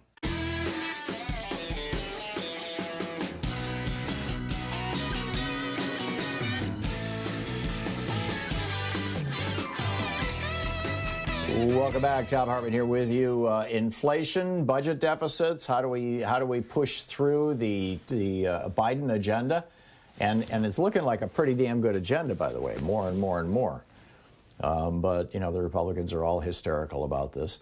Alejandro in Miami. Hey, Alejandro, what's on your mind today? Well, hello, Tom. How are you doing? Hello, you hear me? I am well, but interaction like this is difficult because there's a 3-second delay right now. I won't be able to reboot until the bottom of the hour. So just talk, Alejandro, and when you're done, stop, and then I'll talk. Okay, that's fine. Yeah, so I wanted to offer my legal opinion about your suggestion, the great suggestion on the special prosecutor's office. I think that's definitely needed because even though I as an attorney, I do feel the Justice Department is a very nonpartisan office. I've heard that it leans conservative, but they're very nonpartisan in how they, prosecute crimes. However, you're right that there could be some Trump toadies, some holdovers that could jeopardize things. So you need someone who's more independent to prosecute these cases. And I'm really starting to think that this is a vast conspiracy because I think there's you know, you need to investigate the D.C. police leadership, right, the Capitol Police leadership, I mean, and the Department of Defense, because I think there's some Trump officials and police officers, you know, at least some top police officers who dropped the ball on this one and who really need to go to jail for their criminal negligence. This is unacceptable that if you knew that there was intelligence of a riot that was going to happen at your doorstep, why didn't you beef up security? Like either you're incompetent buffoons or you purposely let the door open, like, hey, let the criminals come in just so you can create, you know, you can create the conditions for a coup. I think there needs to be definitely more sedition charges directed at the leadership, and especially the Department of Defense, because when you explained the whole disturbing events with Miller, it's like there was no justification for him not to allow the D.C. police to have the full force of the government to repel these invaders from the Capitol. There's no justification. Why would they handcuff them like that? Why would they try to limit their powers? And especially tell them not to arrest them. That's very suspicious to tell someone, don't arrest those rioters who are trying to attack the Capitol, who are attacking the Capitol. Why would they do that? There's no rational explanation for it. I mean, I think common sense test says that they're all in on it, and they were trying to do a coup d'etat or auto golpe to, you know, install Trump as, you know, a president again. That's how I look at it. Right, as a strongman dictator. I am completely with you. I think that that's what this was all about, that Donald Trump knew that was what this was all about.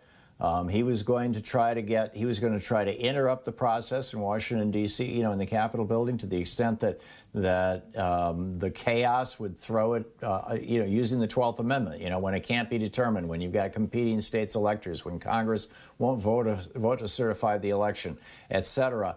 You know, which 140 of them continued to try to vote against certifying after the Capitol was attacked. And I'd like to see that there's be some measure of responsibility and liability for those 140 people as well.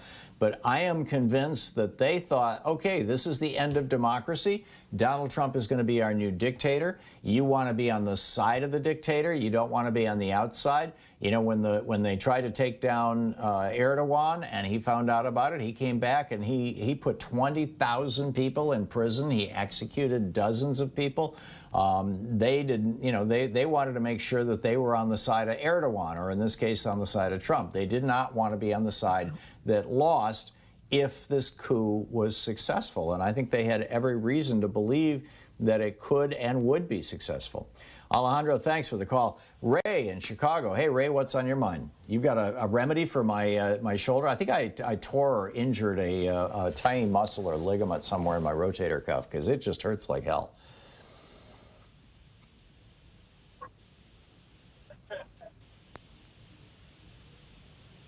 No Ray? Nobody there. Oh, that's so unfortunate. Okay, Bob in San Luis Obispo, California. Our latency can't be that bad. Bob, you're on the air. What's up? Hi, Tom. Yes, I think that there should be a congressional committee or two to look into the January 6th insurrection, but I would preface it on the idea that any member of Congress who voted to overturn the results of the Electoral College ballots needs to be exempt from serving on those committees. Yeah, I'll give you that. Not exempt, barred. I mean, yes. Yes. But I'm not sure that, you know, I mean, you've got Liz Cheney speaking out against Trump, but she's still supportive of voter suppression legislation. You got Mitt Romney voting, you know, speaking out against Trump, but he's also supportive of voter suppression legislation. These guys are looking at the demographic changes in America and saying, you know, this is not going to be a white man's country anymore 20, 30, 40 years down the road from now. And they're willing to throw the ideals on which this country was founded, obviously terribly and perfectly acted out, but nonetheless, they're willing to take that idea, that seminal idea of democracy in a republic, you know, the will of the people and all that kind of stuff, and just throw it in the toilet. And which is why we used the toilet for the graphic on our piece at Hartmann Report yesterday. Bob, I am with you, and I think that it's just a crime. I'm going to reestablish my connection with our studio on the other side of this break. You're listening to the Thom Hartmann Program. Call 202-808-9925. so that our conversations are a little less disjointed. We will be back and continue our conversation about this. And I've got some other news for you, too, right after this.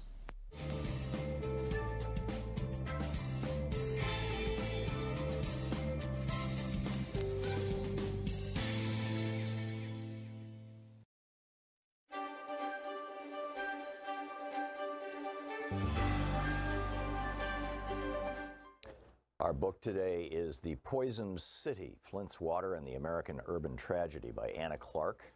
This is from the prologue. On a hot day in the summer of 2014 in the Civic Park neighborhood where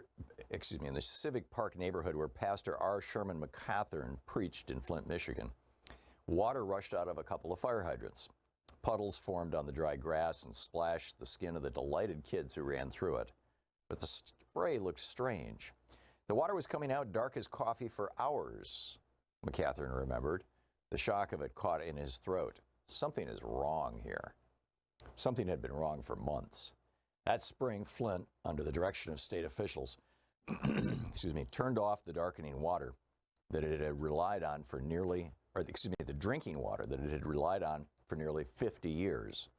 The city planned to join a new regional system called the Kiernan Water Authority, and while it waited for the KWA to be built, it began bringing in its water from the Flint River.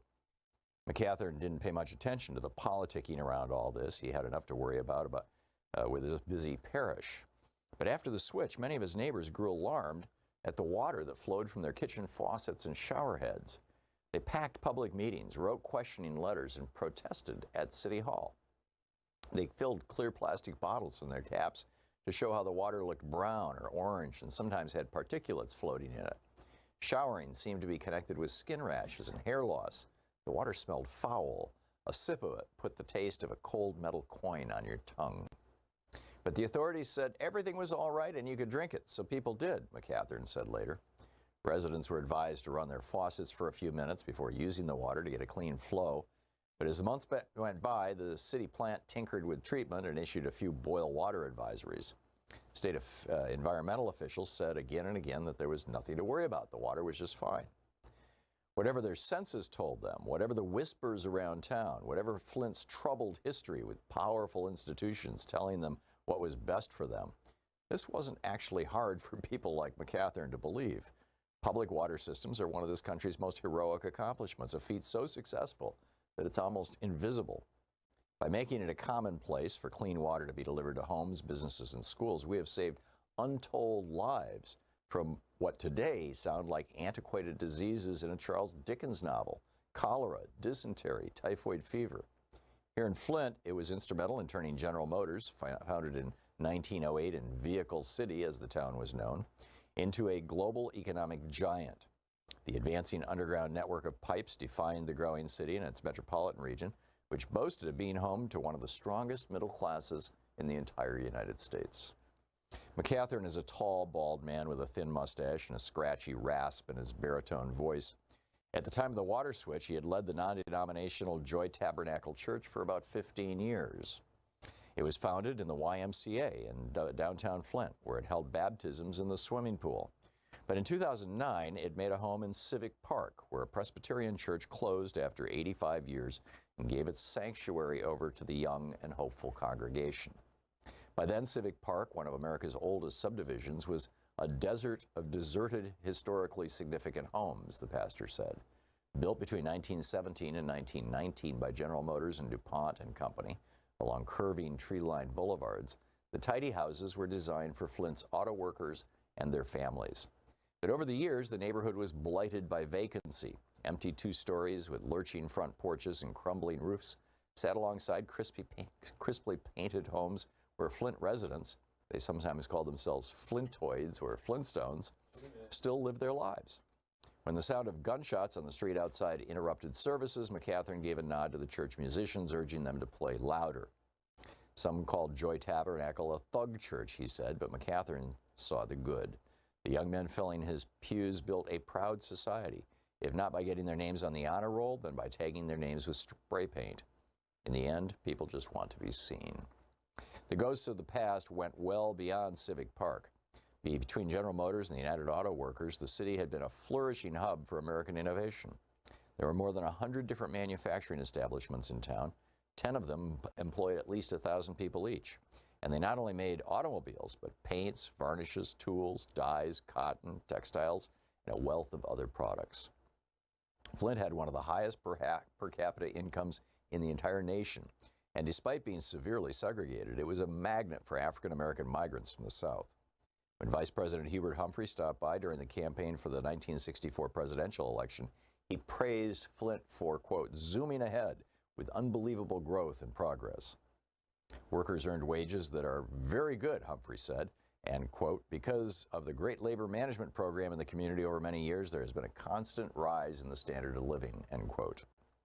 Away from the assembly lines and the executive suites, the people of Flint felt that the city just shouldn't be a place to work. It should also be a place to thrive. Charles Stewart Mott, an auto pioneer who became GM's single largest stockholder and three-term mayor, created a nationally renowned community schools program that provided education, skills-building workshops, and social influence and social services. The book, The Poison City.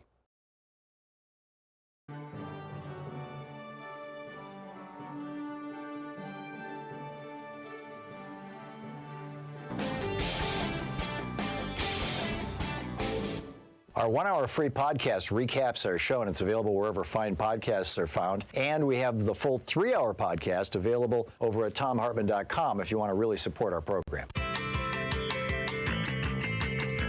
Welcome back. Thom Hartmann here with you. We will be getting to your calls a little later on in the program, but right now, a topic that is near and dear to my heart, having spent about a third of my life living on or in American rivers. We lived on a boat in the Delaware. We lived in a floating home in the Willamette. We live on the Columbia now. Tom Kiernan is on the line with us. He's the president of American Rivers. AmericanRivers.org is the website. You can tweet him at American Rivers or at Tom C. Kiernan, Kiernan. And Tom, welcome to the program. You guys just issued an annual report. What's your take home on the state of American rivers? Well, Tom, first, thank you for having me on the show. Great to join you. The fundamental story is most of our rivers are seriously threatened, and we are highlighting the most endangered rivers this year, the top 10. I will say right up front, there is, in a way, a positive message here, and that is when you look at the rivers we've listed in past years, we've seen some of them restored and improved in their health. So while we are pointing out some rivers with very poor health and threats, there is an opportunity to restore these rivers, and I look forward to walking folks through that. Okay. And so that's the upside, and we can get to that.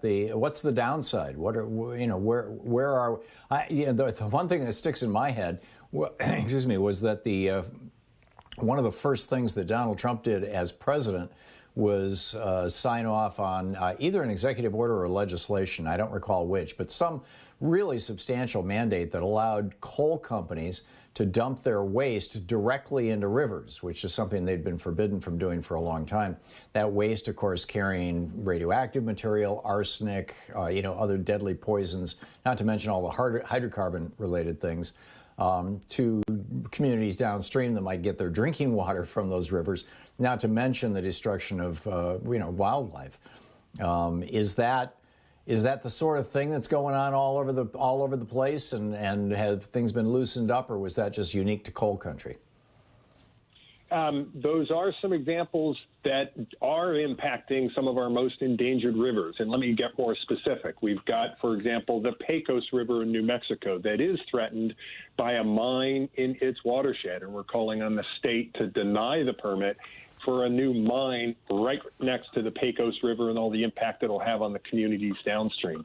We've got the Boundary Waters, which actually are a wilderness area, and another mine proposed there. We've got the Tar Creek in Oklahoma that has a Superfund site right next to it, and there's an opportunity to begin cleaning that up. So the examples you gave, yes, are highlighted in our most endangered rivers. I would segue to the number one on the list, which is the Snake River in the Northwest, in the Pacific Northwest. And unfortunately, it's been on our most endangered rivers list before, and the health of the river is getting worse. The salmon that migrate up and down the river have been prevented from doing so because of, in particular, 4 dams on the lower Snake. And we've invested, I think it's about $17 billion trying to figure out strategies, whether fish ladders or literally trucking the salmon around the dams, and it's not working. The salmon are on the brink of extinction, and if we lose the salmon, we're going to lose a way of life. The native tribes are going to be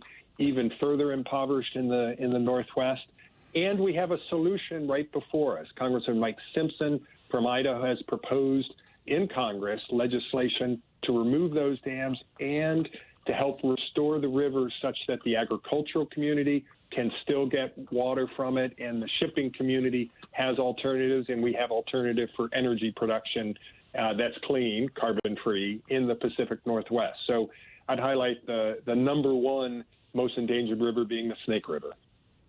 The Snake River feeds into the Columbia, doesn't it? Isn't it kind of the headwater for the Columbia?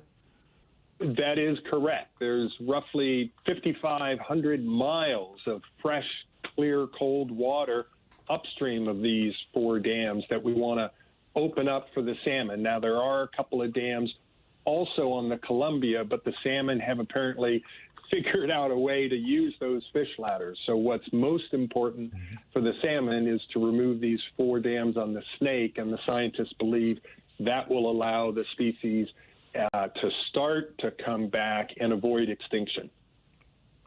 Are there issues beyond salmon? I mean, that seems like a fairly narrow area in terms of overall popular public opinion.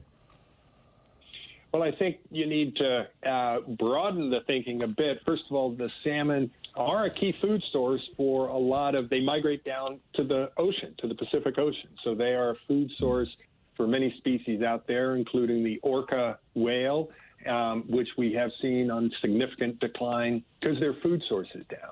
I would also point out that the tribal communities that have been living in the Pacific Northwest on that land for thousands of years are connected very closely with the salmon, and they too are with us in calling for restoration of the salmon. Lastly, if we lose the salmon, I mean, if they go extinct, we are impoverished, we are harmed. We've got to figure out a way to work in some type of synergy with the natural world. And the snake and the fishing is an important tourist opportunity. And right now, there is very, very little fishing opportunity, and that's harming not just a way of life, but the economy in the Pacific Northwest. Congressman Mike Simpson's proposal would enable the salmon to survive, would allow ecotourism to thrive, while also allowing agriculture and shipping to also occur. So what we're looking for is a kind of a multi-benefit solution here that does help the salmon and help the rest of our society and economy. Well, I guess where I was going with that is, again, fish are a relatively narrow spectrum of everything that happens in a river. It's been a lot of years since the Cuyahoga or Lake Erie, for that matter, caught on fire. But to what extent does both overt chemical pollution and from factory processes and landfills and waste and things like that, or agricultural pollution, runoff from farms and fields, nutrient-rich runoff in the case of carrying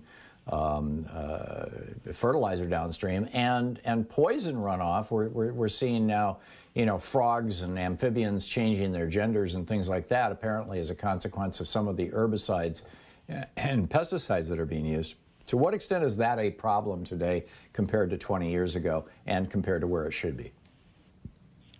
We are seeing those, and I'll give some examples, show up on our most endangered rivers list. So yes, that type of chemical pollution or animal waste pollution is still a problem. So a couple of examples. In Iowa, the Raccoon River is on our list. I believe it's number 5 on the list because of the factory farms that are nearby the river. And this is understandable. The animal waste that they produce is often spread on the fields as a way of fertilizing the fields. However, they are violating state and federal clean water rules because they're putting too much on the land, more than the soils can absorb, and as a result, a lot of the animal waste is flowing straight into the Raccoon River, polluting the river, and it is a source of drinking water downstream. So we are seeing agricultural waste as a problem, and I briefly mentioned it earlier, but the Tar Creek in Oklahoma has a Superfund site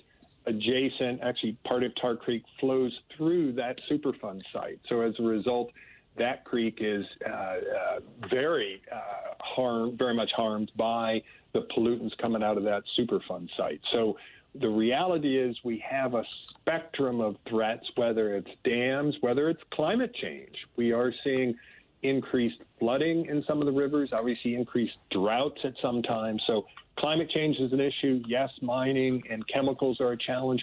One other quick point I would make, and an important one, we are seeing significant environmental injustice where we have some of the more polluted rivers or stretches of polluted rivers that disproportionately flow through communities of color. So people of color are unfortunately experiencing some of the worst water quality in our country, and it's time that we equitably enforce our clean water laws so that all communities have clean water. And we're seeing that as an example on the South River in Georgia, which made our list as well, where we've got sewage flowing into the river impacting a mostly black community. So to what extent, we have just a minute left here, Tom. We're talking with Thom Kiernan, the president of AmericanRivers.org. So to what extent do we need new legislation as opposed to enforcing existing legislation? And if so, what should that new legislation be, outside of just removing the dams in the Pacific Northwest? Yep. The two answers are we do need additional legislation so that places like the Snake River, we have the funding to remove those 4 dams. So yes, we do need additional legislation that would be funding. There's also President Biden has proposed an infrastructure bill, and Congress is in the process of writing one that would allow our rivers to have, or the communities to have, more funding to clean up the rivers and help places like the South River in Georgia that's on our list. I would also just observe that in addition to that, we need the existing laws enforced. So we need EPA under the Biden administration to fully and equitably enforce all our laws. We have the potential, as I mentioned at the beginning, to restore these rivers for the benefit of communities, for the benefit of people. As we often say, threats to rivers, we just got to get on threats to people. There you go. Thom Kiernan, the president of AmericanRivers.org. You can tweet him at American Rivers or Tom C. Kiernan. You're listening to Thom Hartmann. Visit ThomHartmann.com for audio and video archives. Tom, thanks a lot for dropping by today. It's been very informative. Thank you. Thank you very much, Tom. You're welcome. We'll be right back. 45 minutes past the hour.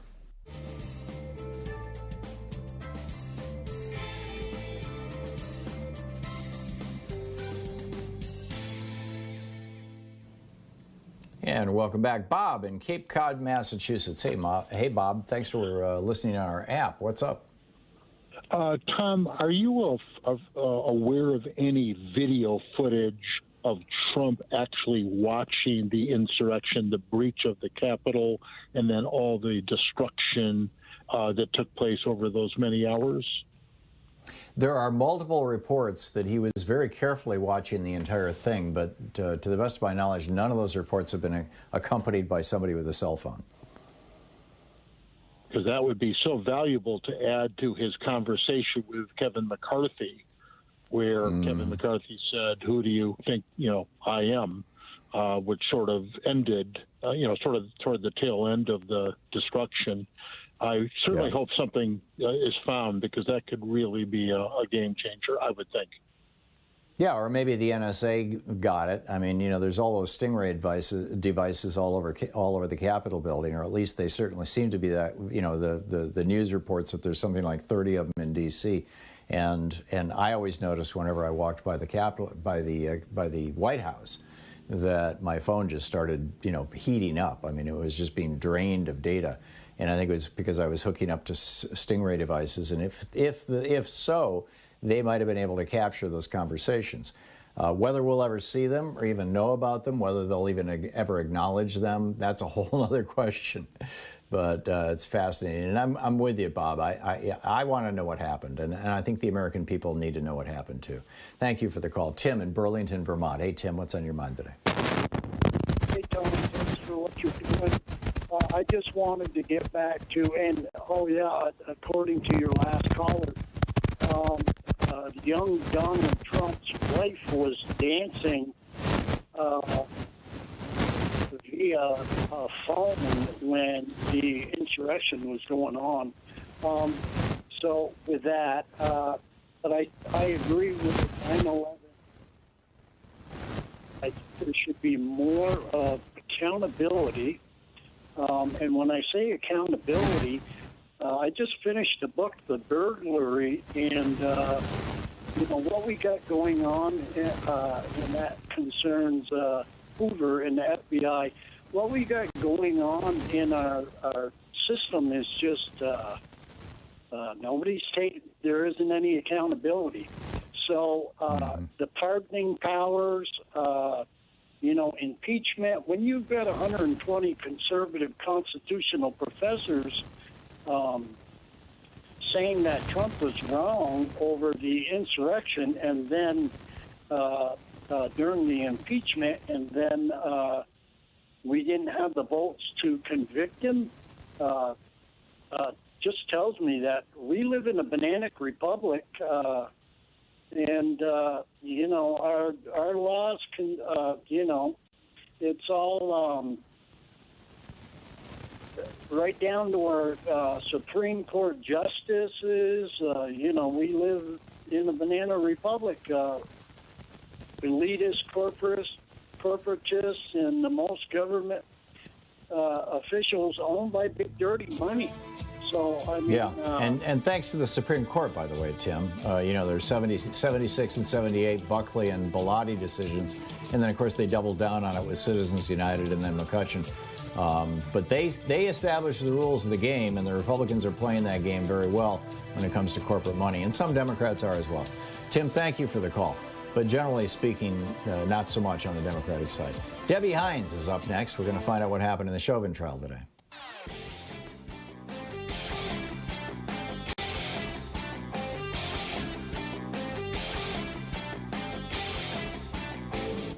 Missed my opening rant today? It's usually published over at HartmannReport.com, where you can read it and share it with your friends for free. Check it out, HartmannReport.com. Gretchen Reynolds over at the New York Times has been compiling for the last year or so, maybe a little longer, but I've been noticing it for the last year, some just remarkable statistics and information coming out of peer-reviewed scientific journals about the benefits of very, very small, short amounts of exercise on the quality of life and the lifespan, the ability to survive disease of all of us. Frankly, some of the studies were on younger people. A lot of the studies were on people over 50.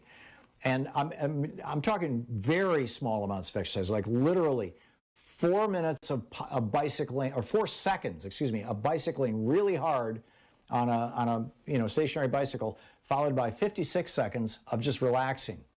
And doing that 15 times, over a 15-minute period, a couple of times a week.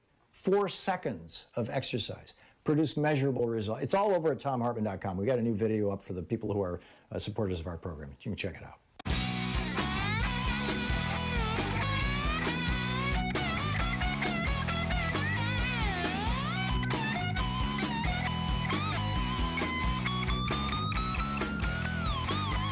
Check in with Debbie Hines, our legal analyst, and find out what happened today in the Chauvin trial. IamDebbieHines.com, her website. I am Debbie Hines, her Twitter handle. Debbie, welcome back. So what happened today? Well, Tom, it's almost over. We're just about getting ready to give the baby to the jury. So the defense today rested their case, and the well-awaited decision of whether or not Derek Chauvin would testify in his own behalf was answered with an overwhelming no. I honestly didn't expect him to testify because he would have done himself no good, and he would have done the prosecution a lot of good, because he is not a sympathetic-looking character to begin with, and then the fact that he has had all these prior incidents which would have been able to have been brought up by the prosecution and cross-examination. So I don't think it was any surprise to many lawyers that he did not testify. But there was some interesting stuff going on afterwards, because the prosecution is allowed to have what we call rebuttal evidence, rebuttal witnesses, and rebuttal means not going over everything you've already gone over to dispute what the defense said, but where the defense has brought up something new, then you are allowed to say, no, that wouldn't work. So there was an issue about the defense bringing up carbon monoxide in Mr. Floyd's cause of his death. And that's where some fireworks got going, because evidently the prosecution, Hennepin County, had a report on carbon monoxide in regards to Mr. Floyd, but had not provided it to the defense. And unlike what we see on Law and Order and all these TV shows, it doesn't work that way in the real world. You have to provide everything that you're going to provide in court ahead of time, not on the last day of trial. So maybe if it had been early on, it might have been better, but not the last day of trial, the last half an hour. You can't spring something on the defense. So anyway, the prosecution did bring back their pulmonary expert, who did testify that no, carbon monoxide had nothing to do with Mr. Floyd's death, and obviously it was the obvious thing that we all saw for 9 minutes and 29 seconds, which was Derek Chauvin. So it goes to the jury for a closing argument. So on Monday, the jury was instructed that they would be sequestered, which means that they cannot go home until they either deliver a verdict, get a mistrial, or come back and say we can't do anything else. So the judge told them to just pack up as much stuff as you think you might need and hope for the best that you won't be out that long.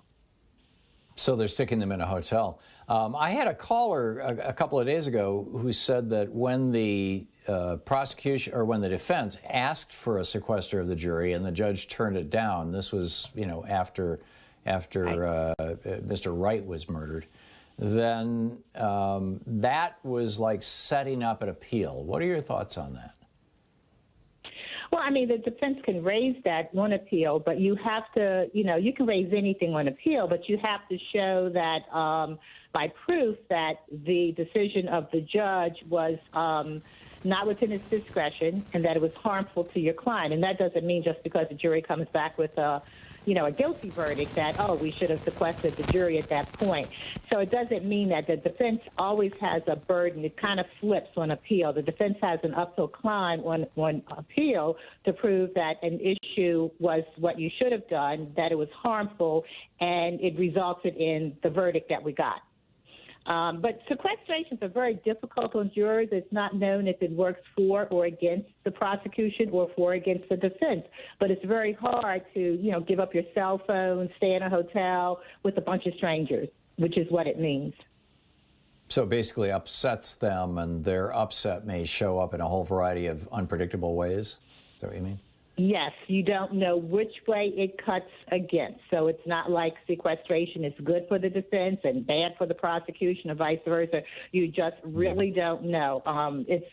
So I just think the judge did a good call. I mean, but it's no way to really know which way it would have gone, because literally it means exactly what I said. You're in a hotel in the middle of a pandemic with a bunch of strangers in masks, and you are not able to be on your cell phones and communicate with your family members.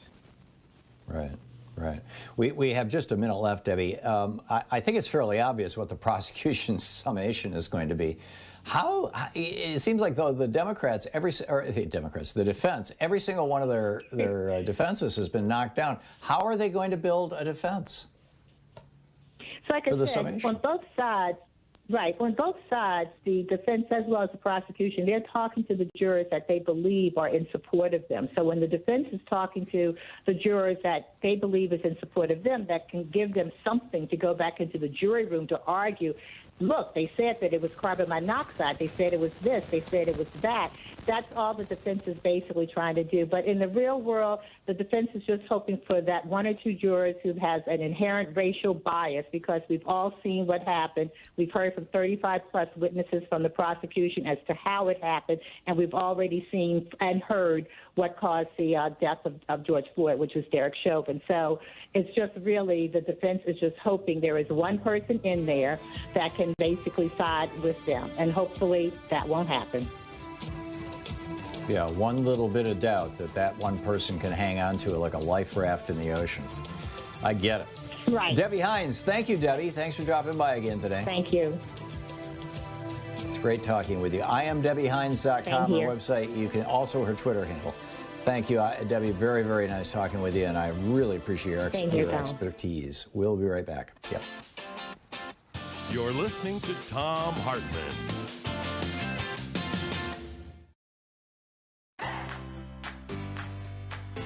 These companies support the Thom Hartmann Program. They are HelloFresh, the #1 meal kit delivery service. More information at HelloFresh.com, code TOM. CB Distillery for sleeping and pain relief. More info at cbdistillery.com, code TOM. Annie's Kit Clubs, creativity delivered right to your door. More info is available at annieskitclubs.com/Tom. Easy Flow, personal air filtration system. Fresh air anywhere. More info at easyflowusa.com, code TOM. Masterclass with world-class instructors. More info at masterclass.com/Hartman. And Dinovite, only the best all-natural pet supplements. More info at dinovite.com.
Guns for Hire, how the CIA and U.S. Army recruit mercenaries for White Rhodesia. It's a historical reprint of what appears to be a 1979 pamphlet, basically. This is from the introduction. It does have an ISBN number. It is available in book sources. In Zimbabwe, Rhodesia, actually this must have been published post-1980 because they're referencing Zimbabwe.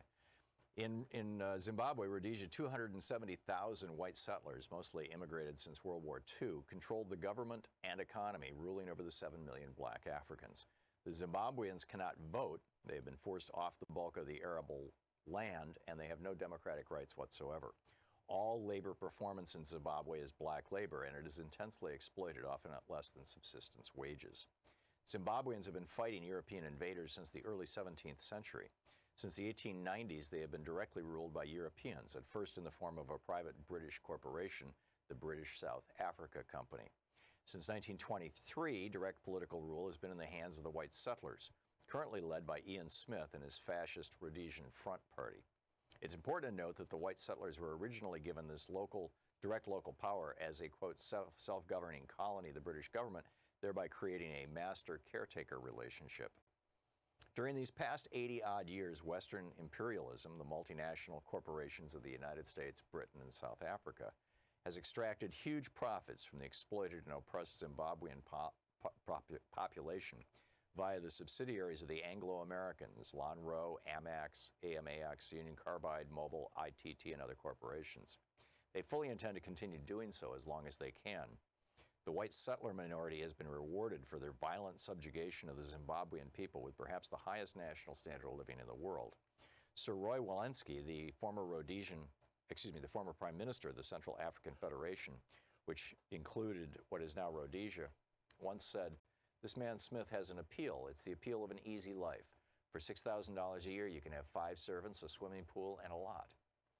Beginning during the early 1960s, however, the Zimbabwean nationalist forces under the leadership of the Zimbabwe African National Union, ZANU, evolved the strategy of guerrilla war to liberate their people and land. it is proving to be very successful. There are 20,000 guerrillas in base camps in Tanzania and Mozambique, over 3,000 in Zimbabwe itself, and this number is continually rising. In a meeting between Stephen Solars, a U.S. congressman, and the ZANU guerrilla leaders, they were reported to reject the possibility of enlisting the assistance of Cuban or other foreign troops, declaring that if we cannot liberate ourselves, we do not deserve to be liberated.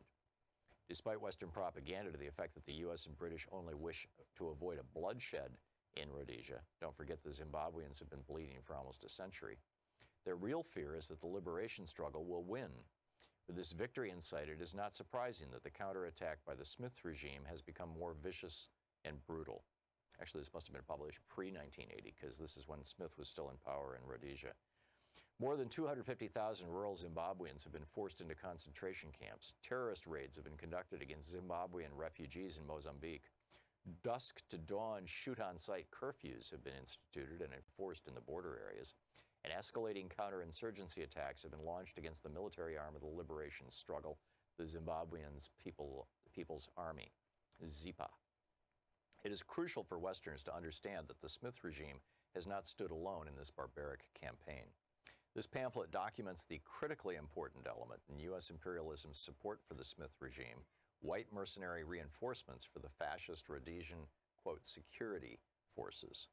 This flow of U.S. mercenaries to prop up white Rhodesia is an important, though secret, part of U.S. imperialism's strategy for Africa. The U.S. has massive investments in southern Africa. Zimbabwe alone supplies the bulk of high-grade chrome ore used in the U.S. for jet engines and other advanced technological items. Coal, copper, and other minerals are ripped out of Zimbabwe for U.S. industry. Mobil Oil, Texaco, Hertz Rent-A-Cars, Holiday Inns, and many other U.S. corporations operate illegally in Rhodesia through foreign subsidiaries. More important still is South Africa, the fortress of U.S. interests in Africa, where $1.5 billion is invested by GM, IBM, Ford, and other giant multinational corporations. The liberation of Zimbabwe would, for the first time, penetrate the buffer zone of satellite countries protecting the borders of South Africa. South African guerrilla fighters, who are already training by the thousands in camps in Tanzania and Zambia, would have direct access to re-enter their land and accelerate the liberation struggle. Knowing that the stakes are high, U.S. imperialism has worked to strengthen the white supremacist outposts in Africa, although at times this had to be done covertly. In 1970, the Nixon White House approved Henry Kissinger's Operation Tar Baby strategy, based on Option 2 of the Secret National Security Study Memorandum No. 39. This strategy essentially called for covert military assistance, including direct exchanges, so the South African troops could be trained in the U.S. in specialized tactics and weapons. This would be done while the U.S. tried to convince Africans that it was on their side. This is from the pamphlet number 39, that Kissinger memorandum. We would maintain public opposition to racial oppression, but relax political isolation and economic restrictions without openly taking a position undermining the United Kingdom and the UN on Rhodesia. We would be more flexible in our attitudes toward the Smith regime. And it goes on from there. Guns for hire. Document titled, Possible Actions to Provoke, Harass, or Disrupt Cuba. Some of the actions are pretty good, some are quite silly, and some are downright abhorrent. The book is Nuking the Moon by Vince Houghton.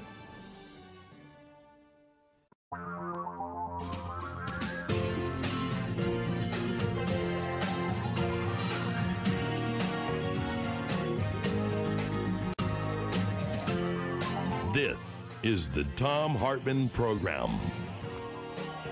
So, have you ever heard of SAM?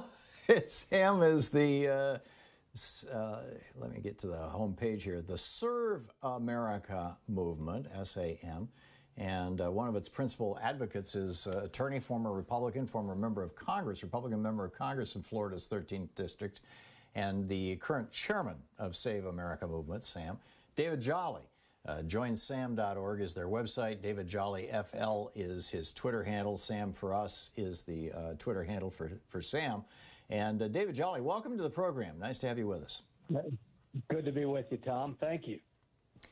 I have been looking for a long time for a Republican to have this conversation with. I realize you're no longer a Republican, but you were there.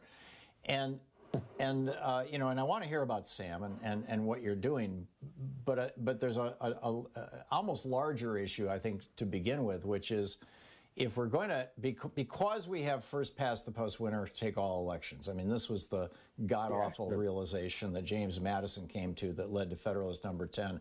And John Stuart Mill didn't really introduce proportional representation until I think it was 1849, was it, when On Liberty was published? So, you know, all your later democracies have proportional representation, but, you know, there's 7 countries in the world that don't. We're one of them. A couple of them, New Zealand and Australia, have solved that problem with instant runoff voting, but we're basically stuck with a 2-party system. So your party is going to have to replace the Republican Party if it's going to be a major player, ultimately, if it's going to be a major player in American politics. And what I have been unable to figure out is if the Republican Party was to be reinvented by people like yourself of goodwill. You and I probably disagree on a lot of topics, but there's no doubt in my mind that you're a man of some integrity. If the Republican Party is to be replaced by such people, or my dad, who called himself an Eisenhower Republican until the day he died in 2006, if that's the case, what are the issues that new Republican Party, or for that matter, the Sam Party, although you're pitching this to Democrats as well as Republicans, what would be the issues that they would stand for? Where would they stand on things like the minimum wage or Social Security or Medicare for all, or how we do a national health care system, or where the commons begins and ends, or whether the, you know, net neutrality? I mean, there's some very, very real issues here where there's a clear partisan divide. So feel free, go at any of that. Yeah, well, there's a lot to unpack there, Tom. But first, let me say electoral reform, the idea of ranked choice voting, of multi-member districts, of open primaries, gerrymandering reform. All those electoral reform ideas are a very close brethren of the new party movement. You're exactly right. To see a new party emerge with viability requires electoral reforms. The good news is, in some states, we're seeing those electoral reforms now. So we're able to test the viability of a new party movement. But your question about today's Republican Party is actually interesting because it's a good intro to the Serve America movement, to Sam. I don't think we need a new Republican Party. I don't think we need a new center-right party.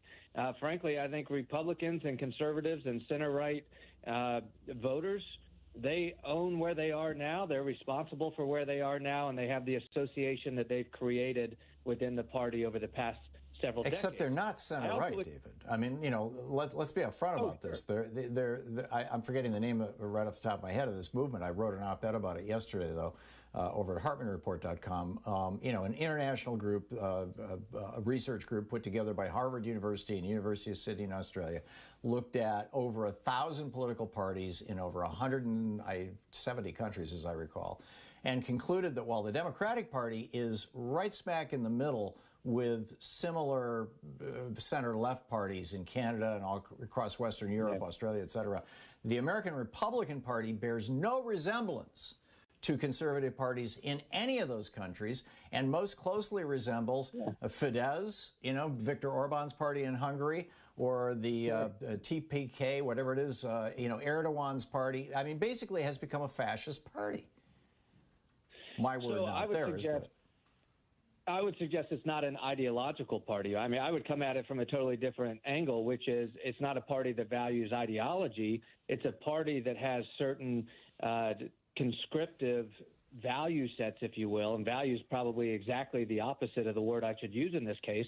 But, right, you have to be willing to undermine democracy. You have to be willing to cut people out from participating in democracy. You have to be okay with growing economic inequality. All of these metrics of today's Republican Party are tools for how they hang on to power. It is not an ideological party. So I don't try to actually place it on the left-right spectrum as much as people often try to do, but it is the home of people who find themselves in the United States today somewhere right of center to far right of center.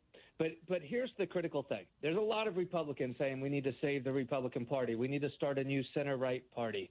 I think that is actually repeating the failure point of both major parties, which is the suggestion that somehow we're going to pick a dot on the left-right ideological spectrum and expect this whole coalition of people to join on a shared ideology. Tom, you started by saying you and I probably disagree on a lot. I don't know that that's the case. I'm sure there's a lot we disagree on, but I bet there's a lot we actually agree on because my politics are all over the left-right spectrum. And so neither major party is a home to me. And so what Serve America Movement's doing is saying, look, instead of trying to require a shared ideology in terms of our political affiliations, what if we actually create a true big tent movement, left to right, left, center, right, wherever your ideology is, God bless you, bring it to the table. What we are going to gather around instead of shared ideology are the shared values and priorities of problem solving, of electoral reform, of transparency, of accountability. The idea that at the end of the day, a lot of people, maybe you identify as an independent, maybe not, but the first thing you want from your government is something that solves health care, solves immigration, solves taxes, and does so in a way that doesn't require this fight over whose dogma is better than the other. We just want solutions. Well, yeah, and everything you just described are means to an end, and that end being using politics and political positions to solve problems. You know, the transparency and all that. Yes, I'm totally with you. And we need to blow up the Buckley and Bellotti decisions and Citizens United and all, you know, all the damage the Supreme Court has done to our democracy, et cetera, et cetera. But that's process stuff. At the end of the day, either we are, for example, in favor of joining the other 33 OECD countries in providing a national healthcare system to America that is very low cost or free to Americans, or we're not. And the vast majority of Americans, including Republicans, are in favor of that when it's laid out in a neutral way without buzzwords from Fox News. The same is true of education. We're the only country in the developed world, we're the only OECD country where you can go broke or end up massively in debt just going to college. I mean, obviously there are exceptions if people want to go to real high-end colleges, but just going to college. I mean, at what point does this party start talking about positions on issues that frankly are popular in both parties on the grassroots level, but not at the level of politicians? And David, we're about 40 seconds away from a hard break. So, look, very quickly on issues. Neither major party today will grab issues on both sides of the spectrum. We will. On education, we need to dramatically invest more money in public education, but embrace parental choice. It works. And those other leading nations you mentioned are not all left leading nations. On healthcare, you had people who needed affordability, people who needed access, and people who truly lost their doctor or their plan or their healthcare costs went up. Democrats spoke to the first two constituencies. Republicans only speak to the third. We need a party that speaks to all three constituencies that brings us on par with leading nations around the world. SAM is the party, the Serve America Movement. The chairman, David Jolly, attorney, former Republican congressman from Florida. JoinSam.org is the website, and Sam for us on Twitter, or David Jolly FL. David, thanks for dropping by. Great talking with you. Hey, good to be with you. Thanks, Tom. I hope someday we can expand it a little, this conversation. Thank you, David. This is the Thom Hartmann Program. It's 15 minutes past the hour. So, interested in another political party?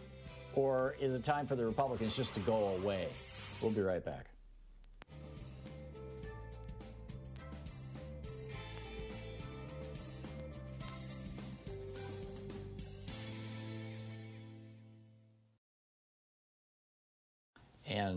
And welcome back.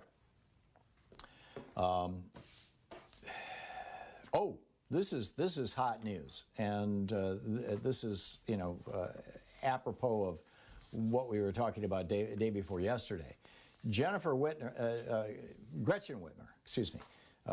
Jennifer Granholm was the previous governor. Gretchen Whitmer is the current governor of Michigan, and we talked about this somewhat yesterday, that the CDC is saying, okay, you've got an explosion of British variants sweeping across your state. It's killing people, particularly young people, people under 50, people under 40, people under 30 even in some cases. They're in the hospital, they're in the ICUs, they're being intubated, they're dying, and Governor Whitmer is saying, hey, send me more vaccines. And the CDC is saying, we can send you all the vaccine in the world, but it's going to be 2, 3, 4 weeks. Two-shot vaccines, it's going to be 5 or 6 weeks before the people that get vaccinated actually, can contribute to herd immunity. What you need to do, Governor Whitmer, right now is just close the damn state. Stop kids from going to school, close the restaurants, close the bars, close the bowling alleys, mandate masks statewide, and just do it. And Governor Whitmer, who had a group of men conspiring to kidnap her, take her to Wisconsin, put her on a show trial on television, and then execute her for crimes against the people because she had shut down the state and instituted a mask mandate, is doing this deer in headlights routine. She's like, well, no, I'm not sure I want to mandate that again. And I mean, would you? This wasn't just a bunch of guys, sending nasty direct messages or text messages or emails or making phone calls threatening her with death. I mean, that happens to pretty much everybody in the media. We got to get used to it. These were actual guys who actually had a plan, who had rehearsed it, who had been out there. So you've got that. And then on top of that, you've got Gretchen Whitmer, the governor of Michigan, also being blocked by the Michigan Supreme Court. She, the legislature, it wasn't even the modern legislature. The Michigan legislature long ago gave a whole bunch of public health authority powers to the governor to do a lot of these things. She used them. The Republican leader of the Senate sued her and before the Michigan Supreme Court, which is dominated by conservatives. And the Michigan Supreme Court said, no, Governor, you can't do that. Sorry. And she's like, but it'll save lives. And the Michigan Supreme Court is like, hey, we're Republicans. Don't talk to us about saving lives unless they're not yet born. Then it's a big deal. But that's not what we're talking about here. What we're talking about is people who are already born. And, we're Republicans. To hell with people who are already born. So anyhow, she's confronting this. There's an interesting piece in the year about this. The GOP-led Senate blocked some of the governor's appointments, and the Republican majority House introduced an education funding bill tied to conditions that remove authority over school closures and student sports away from the governor. They are actually trying to change the laws in Michigan to make it harder for Gretchen Whitmer to actually play governor. That's how bad it is. How long do you think they're going to be able to pull this off? Do you think they're going to get away with it? Do you think that the Republicans are going to regain power?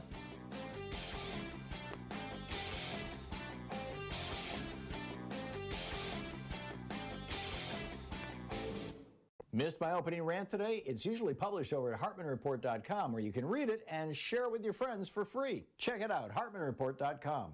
So there's a new study that this is not peer-reviewed, but it is in preprint. It is being peer-reviewed as we speak, where the scientists were looking at the ability of the COVID virus to jump from the human species. It started with bats, and then it apparently went to pangolins and then to humans, to jump from humans to other species, which would be a big problem. If we can infect other mammals, our cats and dogs, if we can infect rats or mice, who have traditionally been disease vectors for all kinds of things, from the bubonic plague to hantavirus, if we can infect them with this virus, we've got a whole brand new problem. And sure enough, they have found that these two variants, B351 and P1, both can infect mice in the laboratory. And they say this abrogation of the species barrier represents a serious problem. It's over at ThomHartmann.com. Check it out.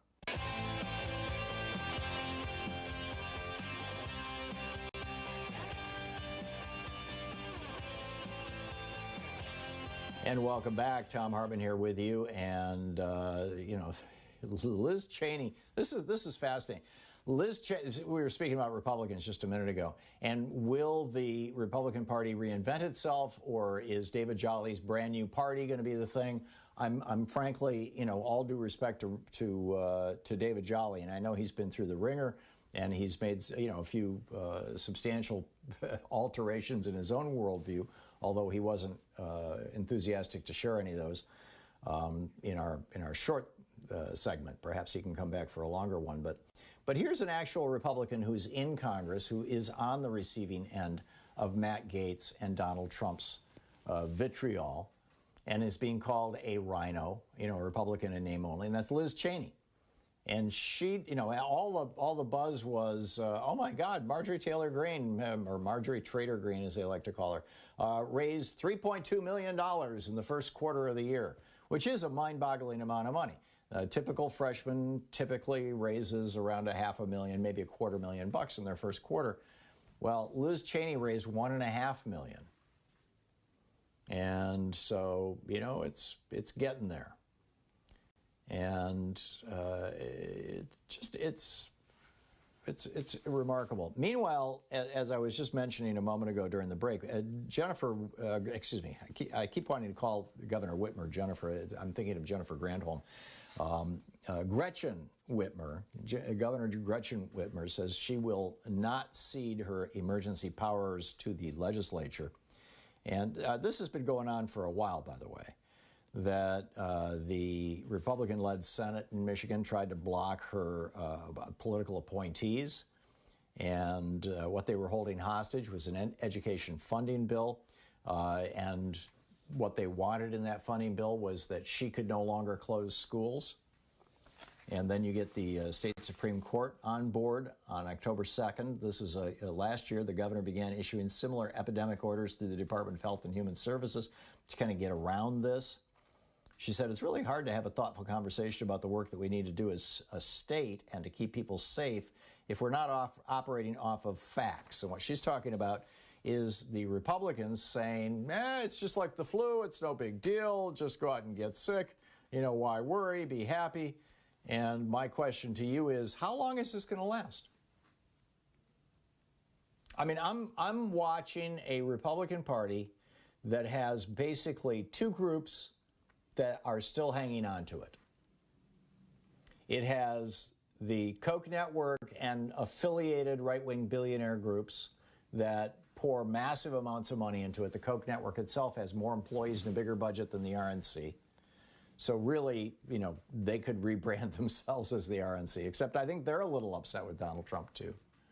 Although they certainly helped him get reelected, even though they didn't put money into his personal pile. All the money that they spent, the hundreds of millions of dollars that they spent, over $800 million in the last election, went to Republican candidates down ticket. And of course, if you can get somebody to get out of their house and go vote for John Cornyn or for Rand Paul or for whoever it may be, they're going to pull the button for the guy at the top of the ticket, too. So if you can get Republicans out to vote, which is what they did, then you're helping elect Donald Trump.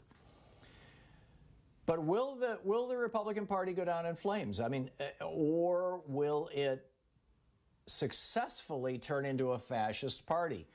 I'm increasingly thinking it's not going to become a moderate party again. Now, there is one scenario that I can see where the Republican Party actually does become a moderate party, and that's where they lose so badly in 2022 that they lose several of the states that they thought they had. The purple states go blue, the blue states get bluer, the red states start turning purple, and at that point, the Republican Party is so completely out of power that they basically just can't do anything else. They just have to say, okay, sorry, we're out of power, we can't do anything, and now there's a space for another party to come in. John Anderson came in when there was a kind of a gap in both parties, but particularly the Republican Party back in the day, with kind of a centrist Democrat pitch. You had Ralph Nader.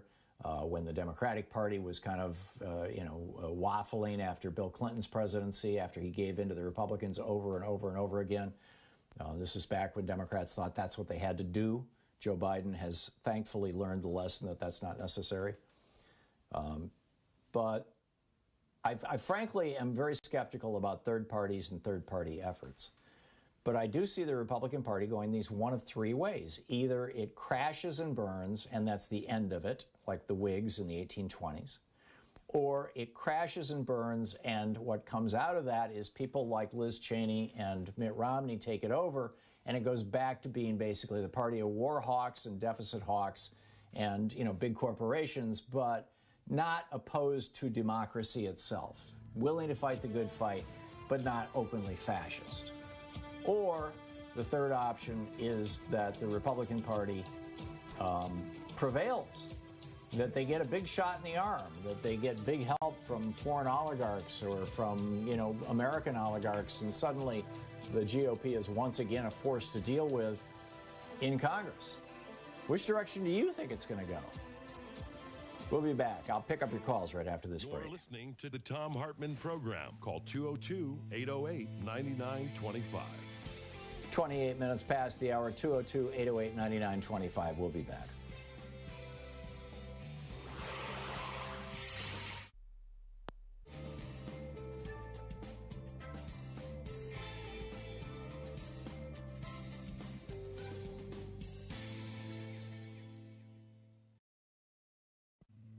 This is the Thom Hartmann Program. Our book today in the Thom Hartmann Book Club.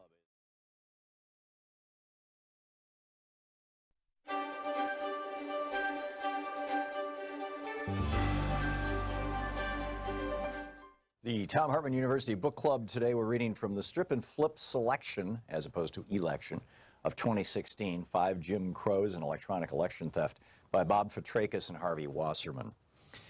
This is from the chapter Part 1, page 15, Strip. The foundation of election theft is the manipulation of race as a divide-and-conquer strategy. It began with the first Jim Crow chattel slavery. Slavery in various forms has existed since the dawn of time, but in the colonies of British North America and then in the United States, it took on a uniquely virulent incarnation. Chattel slavery was, of course, a horrific, brutal labor system designed primarily in the American South to power a network of plantations that produced cotton, tobacco, indigo, rice, and other hot weather crops that could be grown in large fields. But it had a larger purpose here. Our peculiar institution, how the founders referred to slavery, was meant to divide black laborers from white in a caste system that would guarantee that they would never unite in rebellion. As we'll see, this originated with the infamous Bacon's Rebellion of 1675 in Virginia, in which indentured servants of both races joined forces. Plantation owners vowed to make sure that that never happened again. When the United States became an independent country, plantation owners also vowed to secure political benefits from their slaves. Thus, they wrote into the Constitution the 3/5 clause that gave slave owners additional representation for their slaves, even though those slaves could not vote. That additional vote count guaranteed that every president from Jefferson to Lincoln either owned slaves or his vice president did, and that the Congress was strongly controlled by slave owners right up to the outbreak of the Civil War. After the Civil War, with formal slavery abolished, a Jim Crow system of racial segregation overtook the South. Enforced by the Democratic Party and its Ku Klux Klan terror wing, white landowners updated the realities of slavery to again keep blacks and whites apart. The roots of racism since 1865 has been the treatment of legally freed African Americans as something less than human, guaranteeing all whites a sense of superiority and an economic leg up. When the populist and socialist movements that campaigned most powerfully from the 1880s to the 1920s worked to overcome this separation, they were hammered by the court and electoral systems through a series of stolen elections and twisted race-based legal decisions, and the fusion of the Democratic and Republican parties in the 1917 municipal races in the Northeast. Confirmed by the Supreme Court in the 1890s, this updated Jim Crow caste system again guaranteed that blacks in the South and parts of the North would not be allowed to vote, and that they would be carefully divided from whites by caste as well as class. Since 1970, the primary weapon for suppressing the minority vote has been the third Jim Crow, the drug war. In the tradition of Bacon's Rebellion and the populist socialist upheavals, blacks and whites once again began to unite during the civil rights and anti-war movements of the 1950s and 60s. In response, Richard Nixon's Republican Party invoked the divide-and-conquer war on drugs. Confronted with the liberalization of the Southern Democratic Party, Nixon feared that black votes might remake America's political map. In Republican eyes, there was only one solution: disenfranchise the African-American population, along with young and Latino voters who were leaning strongly to the left. In 1972, Nixon pointedly ignored a powerful report from his own Blue Ribbon Schaefer Commission on drug use and escalated the attack on marijuana and other drugs. In the 45 years since, a staggering 41 million Americans have been arrested for pot or other controlled substances. That's a number of human beings that exceeds the populations of more than 150 other countries worldwide. It has left the United States with the largest prison population in the history of the modern world, while having little or no impact on the actual use of drugs. As Michelle Alexander has shown in her landmark book, The New Jim Crow, the majority of those incarcerated have been black and Latino, with a devastating impact on our elections. Millions of these mostly young, mostly male citizens have been stripped of their right to vote, as well as their ability to maintain families, obtain work, and meaningfully participate in the political lives of their communities. All this has been by design. Once again, a new Jim Crow policy has been delegated by a ruling elite to strip our non-white population of its ability to exercise its fair share of power in our electoral process and to unite with whites in political action. In the 1890s, rising industrial interests committed the nation to a fourth Jim Crow, a course of race-based global empire. The U.S. already had a history of foreign intervention, dating to Thomas Jefferson's 1803 use of our fledgling Navy to fight pirates along the coast, the shores of Tripoli, of what's now called Libya. That was followed by the conquest of the North American continent with genocidal warfare used against the indigenous peoples who had lived here for 20,000 years. By the 1890s, when the frontier consumed, America's giant corporations began to expand overseas. They started with Hawaii, a constitutional monarchy, and then pushed into Cuba, Puerto Rico, Guam, the Philippines, and beyond. And in all cases, these interventions involved the white-ruled U.S. interfering with the political systems of non-white countries. In discussing this fourth Jim Crow, we include an extensive, though not complete, list of these interventions. It underscores the reality that our own political system has become an imperial juggernaut, with the inevitable blowback bound to obliterate any residual pretense to real democracy at home. Generally, there's been an attempt to portray these interventions as benign, meant to bring democracy, progress, and the Christian faith to third world nations. In fact, they've been largely economic in purpose, a dollar democracy to grab other people's resources. The Strip and Flip selection of 2016 by Bob Petrakis and Harvey Wasserman. Beach TV, Pacifica, commercial stations nationwide, YouTube, Twitter, Facebook, on the Thom Hartmann app, and you can even tell your smart speaker to listen to the Thom Hartmann Program.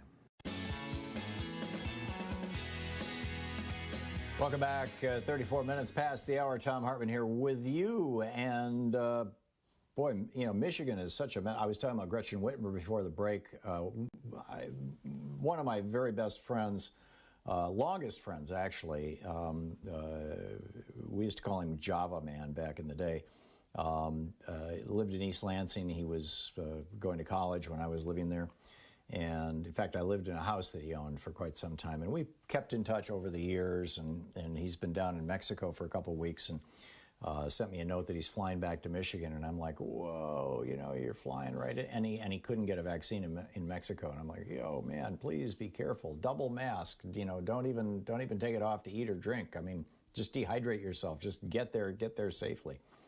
And he got there yesterday, I think, and I'm kind of holding my breath for a few days. But tough times in Michigan right now.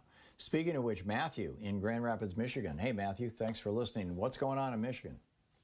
Hey, Tom. Thanks for the opportunity. A couple of quick things. One thing I should just point out is the governor here has done kind of 2 full shutdowns up to this point, and that you're talking about a possible 3rd full shutdown. Just got news this morning that there are some counties in Michigan over towards the Thumb region, which is a very red rural area, as you know. They've got case positivity rates approaching 30%. And they talked to one of the medical directors for the hospital chains out there, and he's just beside himself. He tried 14 different hospitals to send people to, Saginaw and Detroit and Grand Rapids. Of course, they won't take them. Here's where I think the issue is with the governor in Michigan right now. Legislature has done nothing but block her and stop her at every possible attempt. They have not once led on any of this. It's been constant defense from the Republican legislature here. So she's had to deal with that. Here's what the issue is, and you're right about all of the people with the guns coming after her. She's got a ton on her plate. Here I think is the problem she's facing. I think the issue of noncompliance, especially in these red counties here, I think even if she was to try another shutdown, I think, one, it would completely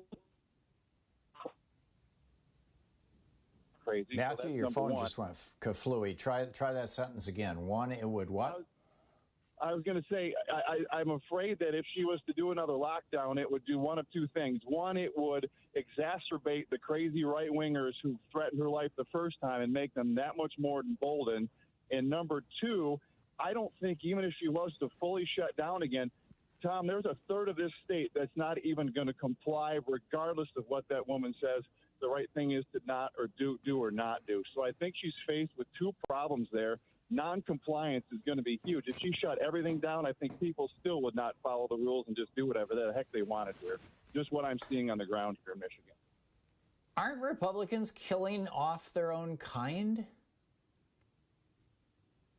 It's bizarre. You know, I'm here in Grand Rapids, the home of Gerald Ford, and you mentioned about the future of the Republican Party, and we are 1,000 million miles away from where Gerald Ford was just 40-some years ago here in Grand Rapids. And he vaccinated the whole country for swine flu. Exactly. We are so far away from of Carter and Ford and that era of caring for the country. And I don't know where it goes, but it's almost like a lot of the Republicans here are almost like on a self-suicide mission. They won't get vaccinated. They keep throwing the conspiracies around. They won't wear a mask. It's freedom this and freedom that, repression, and the tyrannical governor. And I just don't get how they don't understand where we have to get through this together somehow.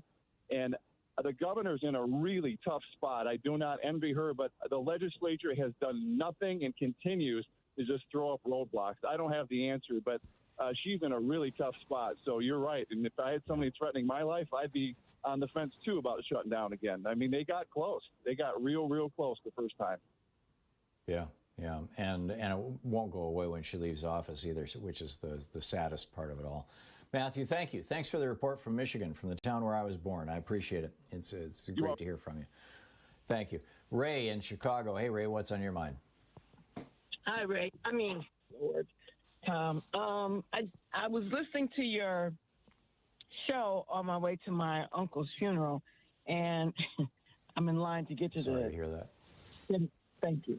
But anyway, I heard you say something about your rotator cuff, and if you I had think any I remedies, tore or stretched something. Yeah, because it hurts like hell. I couldn't sleep last night. It hurt so bad. Oh, ow! Sorry to hear that. However, I do have a remedy. It may or may not work, but it's natural. One, get some peppermint oil and rub it on that spot that hurts. Also, rub on, I think it's ginseng oil.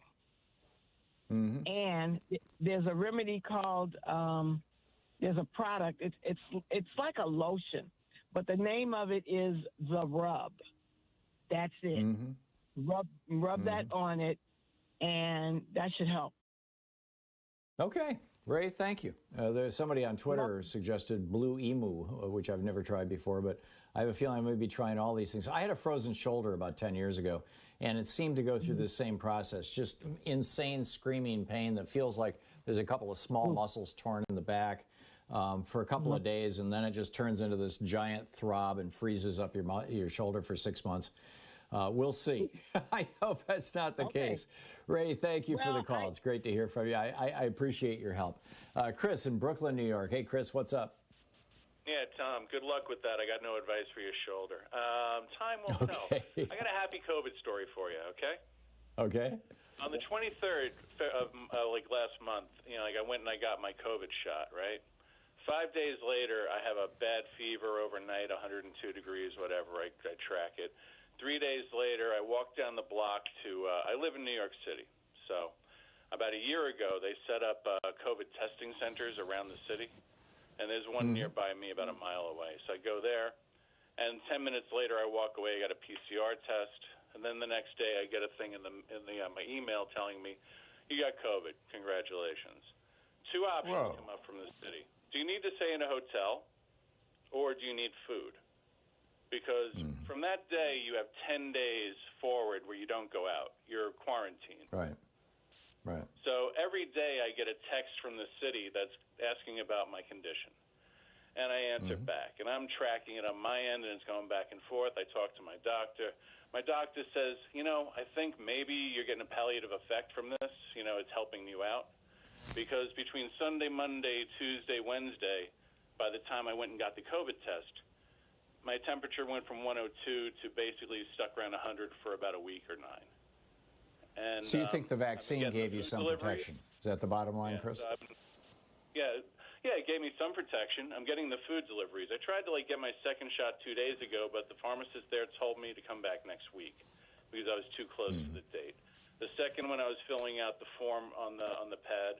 It's just have you tested for COVID lately? And then they get stirred up and they're like, okay, come back next week and get your second Pfizer shot. But yeah, I'm thinking and hoping, because the thing is, I already had cancer to begin with, and Hashimoto's from something else last year. So this is a good story. Yeah. Well, if you're recovering, it's definitely a good story. And my best friend, Jerry in New York, got the first COVID shot, and then 4 days later, somebody walked into his house with active COVID. Didn't realize it that day, but they learned the next day. And he got COVID, and he ended up in the hospital and, was close to ending up on a ventilator. He ultimately didn't, and he recovered. And but just because you got the shot doesn't mean you're good. You got to wait a couple of weeks before you expose yourself. It was percolating inside of me before I got the shot, but it's a good thing I got it at you think? As far as I can tell. Yeah, definitely. Yeah. Okay, I'm feeling it. I'm finally coming out of it. It's taken a little while. But then I get my next shot next week, and we'll talk then. Good. Well, good luck, Chris. Glad to hear from you, and thanks for sharing your story. Ken in Northbrook, Illinois. Ken, what's on your mind today? Hello, Tom. Hey, Ken, you need to get closer to your microphone. Yeah, I didn't think I'd be so privileged. Very, very quick, and I didn't want to rant. I hope it's still topical what I have to say. About 6-7 years ago, I was fortunate enough to bump into you on WCPT here in Chicago. My voice is a little raspy, and and bless you for that, because I was starting to chew my own fingers off. What I see right now around me all the time is getting so aggravating with regard to this right-wing Republican insanity. I want to be topical. The whole RICO law thing, to me, hopefully we'll have the best and brightest minds involved in our democracy and legal system starting to force a penance to be paid by this insanity that's going on, whether it's allowable propaganda from Fox News and whatever. I'm tired of sitting in diners listening to yesterday's Fox News on conspiracy theory. They don't know that Kamala Harris was born in Oakland, California, so there was talk about Nancy Pelosi's criminal mind figuring out Biden's going to die and she'll end up as president. These people are really objectionable. Anyway, thank you for your good works, because people need to pay more attention to what's going on, and there are people that are running roughshod above the law, and it's bad, bad, bad stuff. My father, I'm with you. Ken, I'm sorry, I'm out of time here. I got to run, but I'm totally with you. Thank you very much for your comments. 45 minutes past the hour. We'll be back with more of your calls in just a moment. You're listening to Thom Hartmann. Visit ThomHartmann.com for audio and video archives. It's the Thom Hartmann Program, the place where despair is not an option. We'll be right back.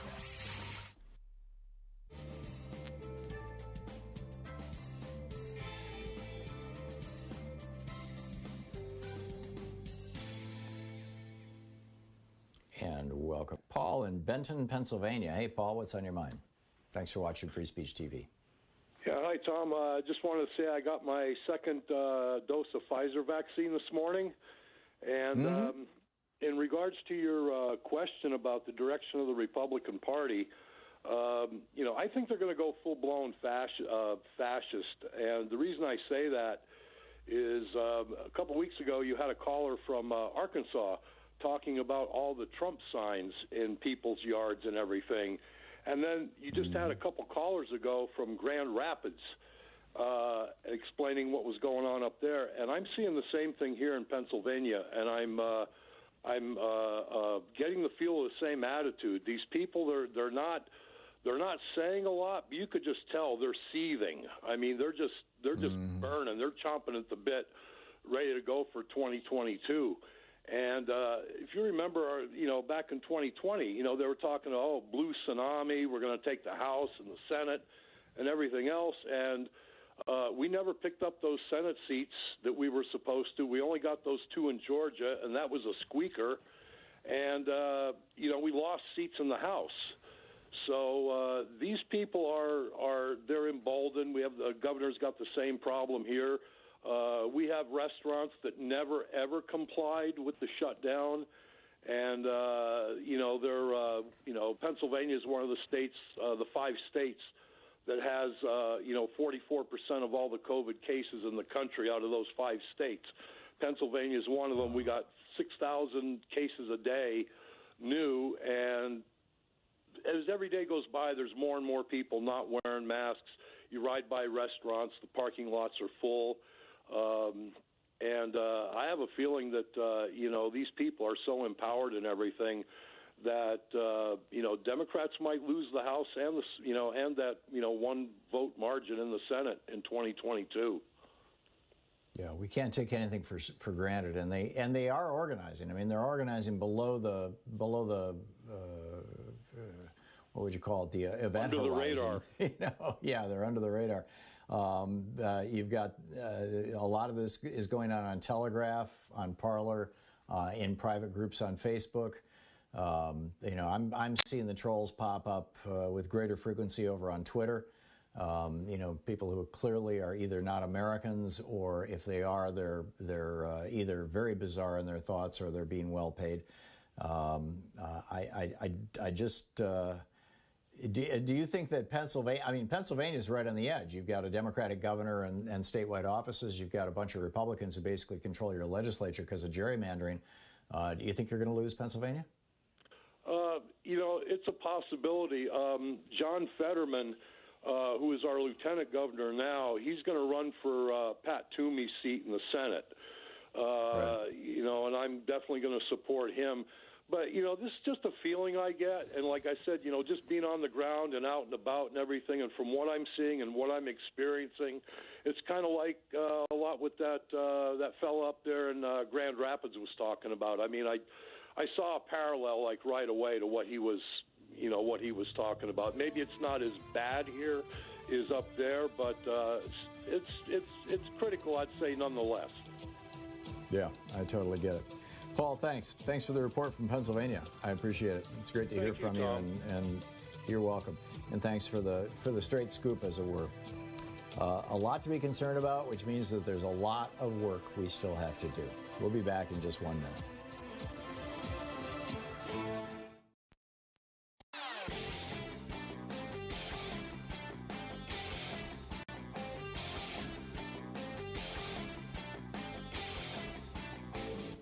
Missed my opening rant today? It's usually published over at HartmannReport.com, where you can read it and share it with your friends for free. Check it out, HartmannReport.com. Astonishing news out of the Centers for Disease Control and Prevention that has to do with the lifespan of Americans. Since World War II, the average lifespan of American men and women have continuously increased, all the way up to 78.8 years in 2019. Continuous increase. Things were getting better, more and more people were getting health care, we were making medical technology advances, there was a rather dramatic decline in smoking between the 1990s and the 2010s. All kinds of things were working together. And then came Donald Trump's response to COVID-19, causing America, with 4% of the world's population, to have 20% of the world's deaths. The result of that has been extraordinary. For the first time since World War II, American life expectancy has declined. It's all over in a new video for supporters of our program over at ThomHartmann.com.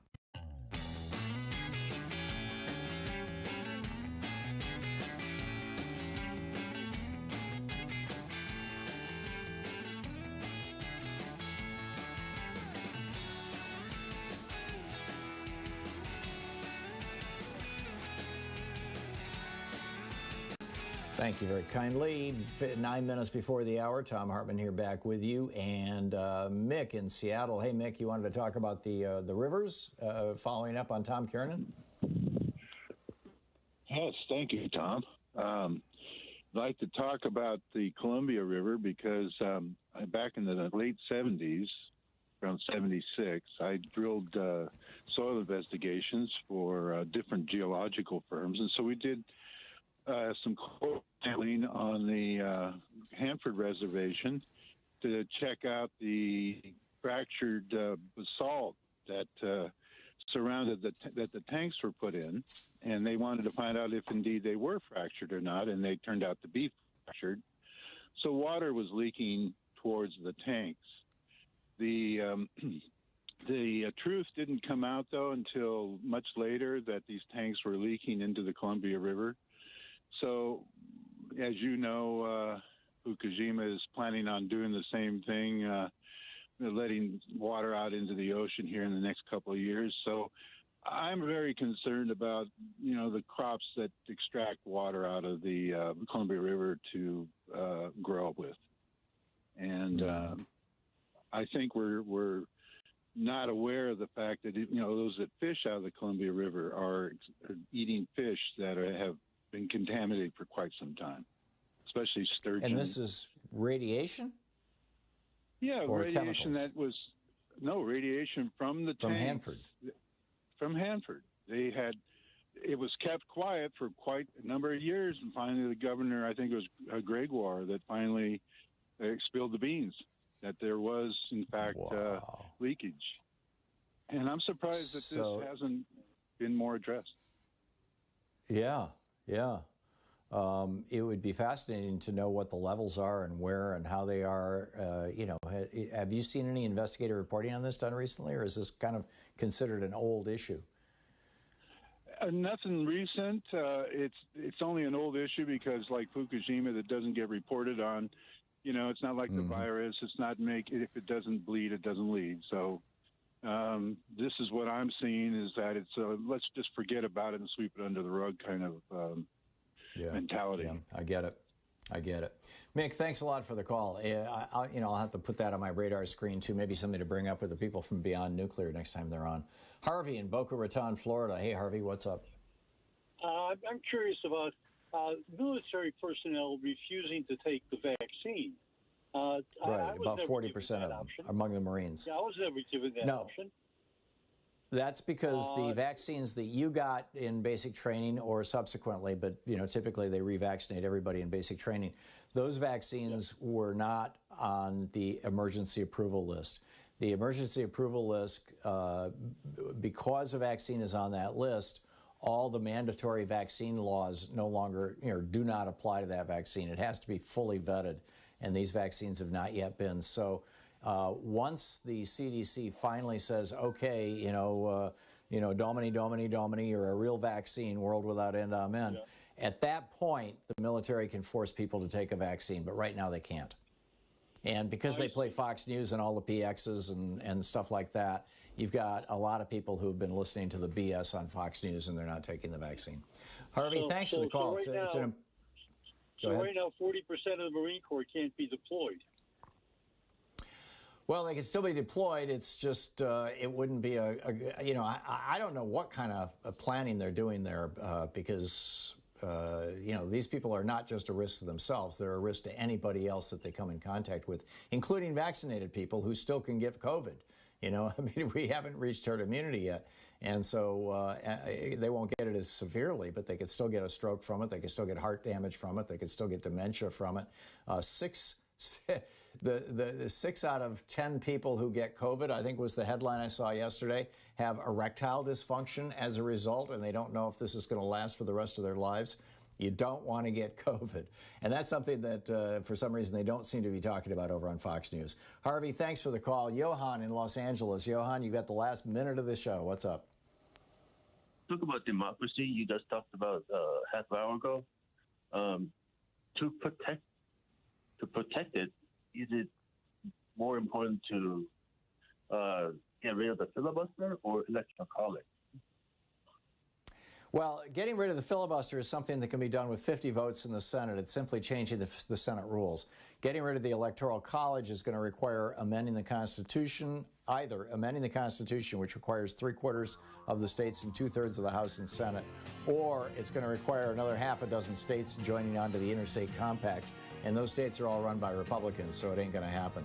It's going to be a tough one, Johan. It's a huge issue. It's one of the most important issues of our day, but it's going to be a tough one. Thanks for the call. Thank you for being with us today. We'll be back tomorrow, same time, same place. In the meantime, don't forget, democracy is not a spectator sport. It requires all of us, thus demos in democracy. So get out there, get active, tag, you're it. And there's a lot of great things. You know, go check out the Indivisible website. Check out, there's all kinds of great groups. And check out your local Democratic Party. Show up. Most of it's virtual now. You can do it on Zoom. Show up for their meetings. Tag, you're it. You've been listening to Thom Hartmann. For audio and video archives, visit thomhartmann.com.